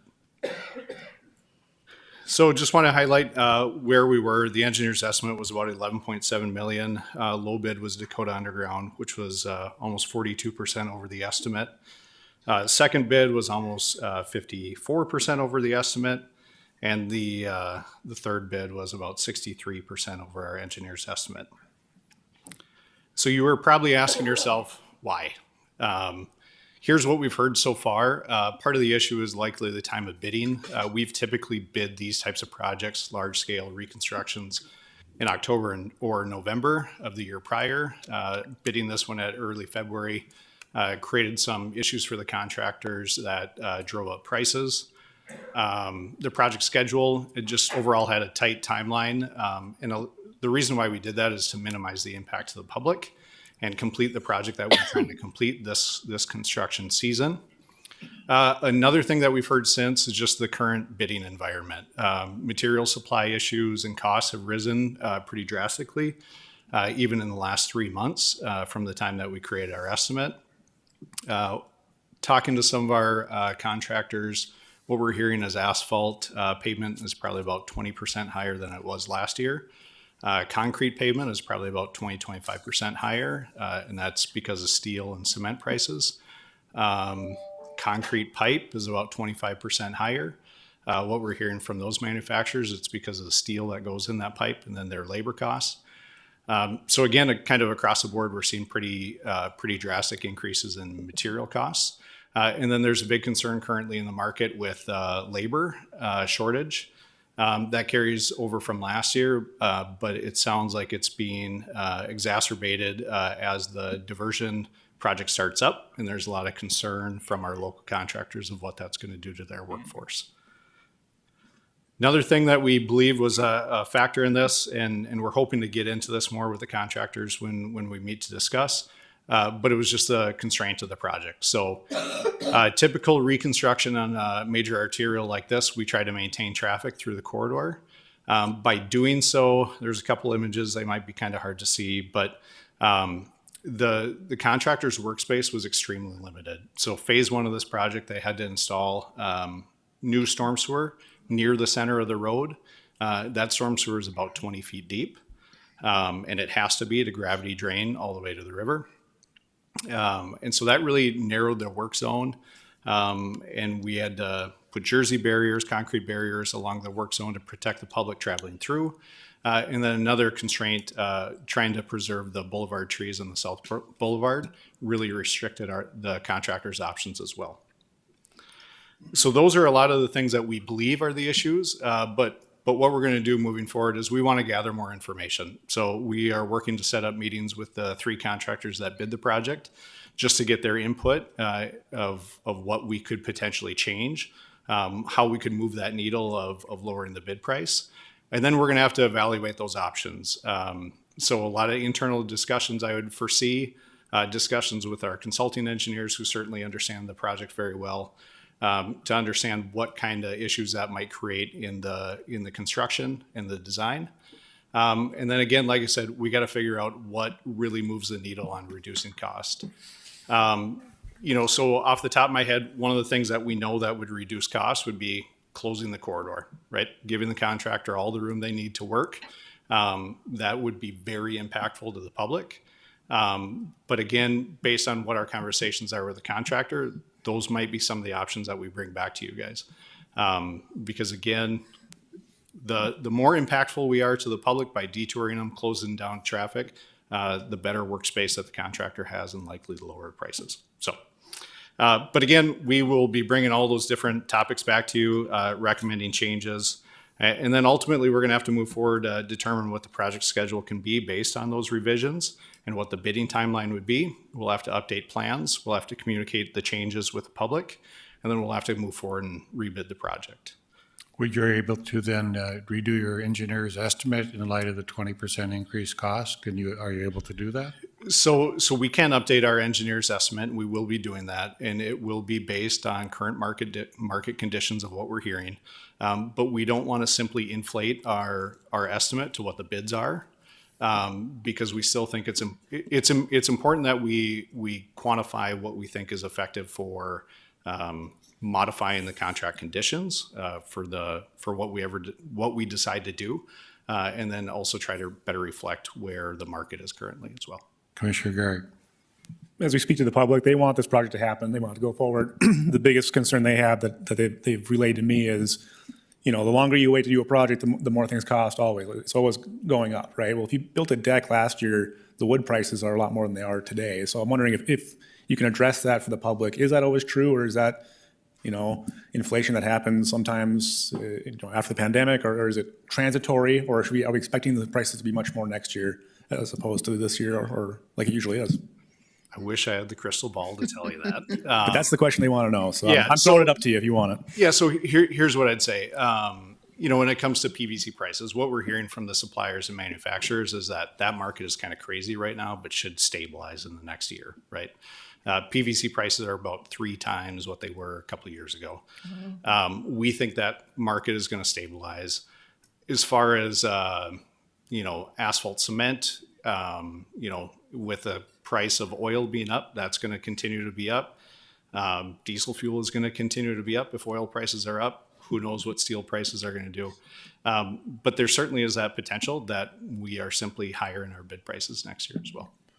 Commissioner Pepcorn. Mr. Chair, I just have a quick question. So let's say hypothetically this doesn't happen this year. There was state funding in this project. What happens to those funds? Yeah, good question. So we do have federal aid in this, and it's tied to a fiscal year. So we actually, as long as we rebid that project, say in October, November this year, we have obligated those funds to this project and encumbered those funds and would not lose out on that funding if we bid it this fall and built it next year. And there may be an opportunity to actually bid sooner than this fall with what you put up there? So I did add a slide here, bonus slide. Here's what we don't know. So here's just what I'd throw out for a potential timeline. We need to gather some information, review that information, come back for a decision. Then we're going to have to update plans. A 2-week window is pretty small. That would be pretty minor revisions. If we go to break apart the project and really change the design, it's going to be longer than 2 weeks. And then we're going to submit plans to the DOT. Typically, their plan review, they have a requirement that plans need to be submitted 10 weeks prior to bid, and then they have a 2-week review process built in there. We're still working with the DOT to see if that is going to be the full required timeline, being that this is a project that we already bid. We have not gotten an answer on that yet. But if it took that full 12 weeks, earliest we would bid, and again, this is best case, we'd bid the project probably mid-June. We could maybe have a contract to a contractor in mid-July, which means they could potentially start in early August, which really gives us, we don't want to be paving concrete pavement much later than early to mid-October. So we really confine our window of construction. Commissioner Preston. Remind me what portion of this project is paid through special assessments and what would be the notification process in regards to the increase to those property owners? So there would actually be no increase. And the reason why is because we utilize cap costs for the paving on this project. And so we've already hit that cap cost. I'm going off of memory, but I want to say it was pretty close to just under 50% of the project was funded through special assessments. But again, that number is capped and would not increase. So the additional funding, if it's more expensive, where does that come from? That would be for us to try to figure out. Typically what it's come from is City sales picks it tax. up. Yep. Do I have a motion to reject bids, please? That's a move. Is there a second? Second. Any further discussion? Roll call vote, please. Pepcorn. Aye. Preston. Aye. Strand. Yes. Gary. Yes. Mahoney. Aye. Flood update. Nathan Beerbohm. Commissioner Strand's getting ready to make sandbags. All right. Thank you for having me tonight. Give you a quick brief update of the latest probabilistic forecast that the National Weather Service issued a little under 2 weeks ago. They're actually issuing a new one here this coming week on Thursday afternoon that we'll see how conditions have changed over the last couple weeks. But prior to starting or talking about the forecast, I thought I'd take the opportunity to give you guys a quick highlight of where we're sitting in today's condition with our status of in-town projects. So this is a slide you guys have seen numerous times in the past, but each time the numbers on it change a little bit here and there. So currently we are actually sitting at about 25 miles worth of levees and flood walls constructed since 2009. So anywhere you see a colored line on that map to the right is where we've been since 2009. The project costs for all those projects are about $330 million, and all those projects are being completed to make sure that we have appropriate elevations on them to make sure no emergency measures will be needed once the diversion is completed and we're experiencing the 100-year flood event. In addition to the levees and flood walls, we also have purchased 258 properties to date since 2009, and actually over 400 since 1990. In addition to the full property acquisitions, we've also acquired 110 private property easements throughout the city. So those are in locations where we did not have to complete the full property acquisition, and we're able to actually construct a levee or flood wall behind those homes. So be able to maintain the housing. So what did we complete last year? Last year was actually a very busy summer for us for completing levees and flood walls. We were able to complete a very big project up on the north side of the city, Drain 10 in the airport area. So that levee basically extended from Cass County 81, or essentially Interstate 29, all the way over to University Drive north of the airport. We're also able to complete the lift station and levee in the Riverwood addition north of 40th Avenue North, the Royal Oaks one up by the wastewater plant, Elm Circle down by El Zagle, and then the levees and flood walls in Oak Grove as well. And then about this time last year, we were also able to acquire the last home on River Drive that allowed us to fill the gap that existed on that street down there. And then we still have one more project that was started last summer, which was the water treatment plant intake building modifications, and that one is carrying over into this summer as well. So what do we have on tap for this year? This year we're looking at completing Woodcrest, so that'd be a lift station there, as well as levee behind the homes and the previous home buyouts up there. So that's north of the VA hospital. And then we're looking forward to 2023 as hopefully the last year that we're actively constructing levees and flood walls within the city. So we have 2 homes still to acquire in the Harwood Hackberry Drive neighborhood that hopefully we'll be able to acquire this year that allow us to fill the 2 gaps down there. And then we are also looking at finalizing the alignment within the Belmont neighborhood and hopefully allowing us to carry forward that construction in 23 as well. So in addition to the levees and flood walls, we also identified numerous lift stations throughout the city that have insufficient pumping capacity and needed to be improved. So this map on the right hand here is the list of all those lift stations that we identified. Since 2018, we've been able to complete lift station 1 and 53. We have one under construction up by the wastewater plant, and this summer we're actually looking at completing 3 of them, one by the Fargo Country Club, the one in Woodcrest, and then 2 of them on either side of Drain 27 down by 42nd Avenue. And these are on a similar schedule as well to make sure that we have all those completed prior to the diversion being operational too at the end of 2026. So going into the spring flood forecast, these are all slides that the National Weather Service issued with their latest forecast here a little under 2 weeks ago. Their main message from at that point was that the risk for significant flooding is slightly higher than historic or a normal spring melt or river reactions during the spring melt. So they're expecting minor to moderate flooding as the main threat up and down the Red River Valley with maybe a few pockets of low-end major flooding. The reason for that, or first I'll kind of step in this slide here. So there's 7 components that they're looking at when they're putting out their probabilistic forecast. The first couple are the ones that we know that happened in the past, the fall moisture and baseline stream flow. So the map here on the left is the drought conditions that we all can recall from this past summer and the drought that we were going through. And on the right, you can see from early February how the drought conditions have improved. And there's actually some areas within the valley that are no longer under any sort of drought condition.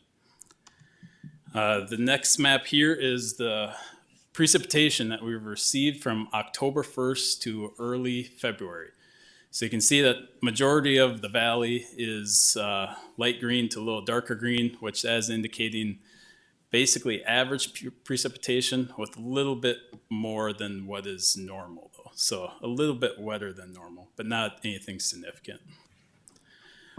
This is a slide representing the baseline stream flows. So the map on the left is again August of this past year when we were going through the drought conditions from earlier this summer. And you can see that majority of the streams or rivers in our area were quite a bit lower than what was typically seen in an August or typical August for amount of water flowing in those rivers. And then you can see in November, the one on the right is how we froze up, and that really our rivers for the most part froze up right where they are typically, nothing too abnormal. So then they start looking at the next three items. So frost depth, winter snowpack, and the amount of water in that snowpack.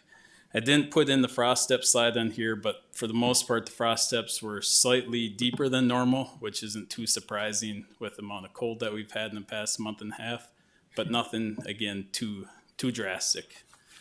The snow depth, they labeled here as near to above normal. So where you see light blue is minimal snow cover. Your pinks and purples are where the snow is a little bit deeper, that 16 to 20 inches range. And you can see, you know, the area upstream of Fargo for the most part is right around that average to a little bit deeper snow than normal, but again, not too drastic. So the amount of water in it, lighter blues is less. We don't see any pink or purples on here, which is good because that would mean there's a lot of water out on the landscape. So we're averaging, you know, right around, the Fargo Observer at that time had about 2 inches of water sitting in the snow about a week and a half ago. So these next few slides, I don't want you to necessarily concentrate on the stage numbers on the left-hand side, but more looking at the probabilities. So the green box that they have on this slide here is showing the 25 to 75% probability. And what they're saying is that if we have a normal winter the rest of the year, so normal temperatures, normal precipitation, or average temperatures and precipitation, they expect we're going to fall somewhere in that 25 to 75% range for what the river may crest at. Let's go on the next slide here. So here they're saying 75% up to 100%, so almost certainty of what the river may do. We would have to see a very mild rest of the winter and little to no additional precipitation occurring. And then lastly, this slide here is the 1% up to 25% chances. We would have to have very cold winter continuing well into April and significantly above normal precipitation for that entire time period. So what does that mean for where we're sitting at a couple of weeks ago? That 5% chance is right around the 38-foot flood, maybe. 10% is 36.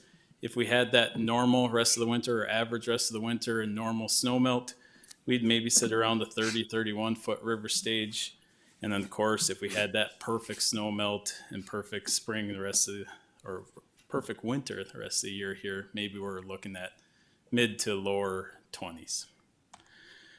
This next slide here is a slide that you've seen in the past. We've added 2020 since then, but this is showing the last probabilistic forecast that the National Weather Service issues, which is typically in early March, and how the actual flood of that year turned out. So you can see in 2001, 6, and 9, we did hit that 10% number. Then in 2010, 11 is right around that 50, 60% mark. And then the last 3 flood events were closer to that 90% range. So what I'm trying to illustrate on this slide here is that we truly are in the period of still unknown. We're in the probabilistic phase of the forecast. We don't know what the rest of the spring is going to do or how the spring is going to pan out, how much more or maybe no more snow we're going to receive. We will continue to monitor the forecasts as they keep on getting issued. Like I said, there's going to be another one this week and then another one 2 weeks after that. And we'll continue to pay attention to the weather and prepare for the range of forecasted levels that National Weather Service is issuing. Nathan, excellent report. It's really amazing how much progress you made throughout the community as far as getting our flood protection and how many fewer sandbags we'd ever have to throw if we had a major flood. But I think this is excellent reporting, so thank you very much. Any questions by the commissioners? Thank you.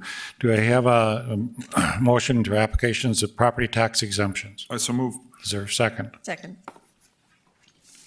Roll call vote, please. Pepcorn. Aye. Preston. Aye. Gary. Yes. Strand. Yes. Mahoney. Aye.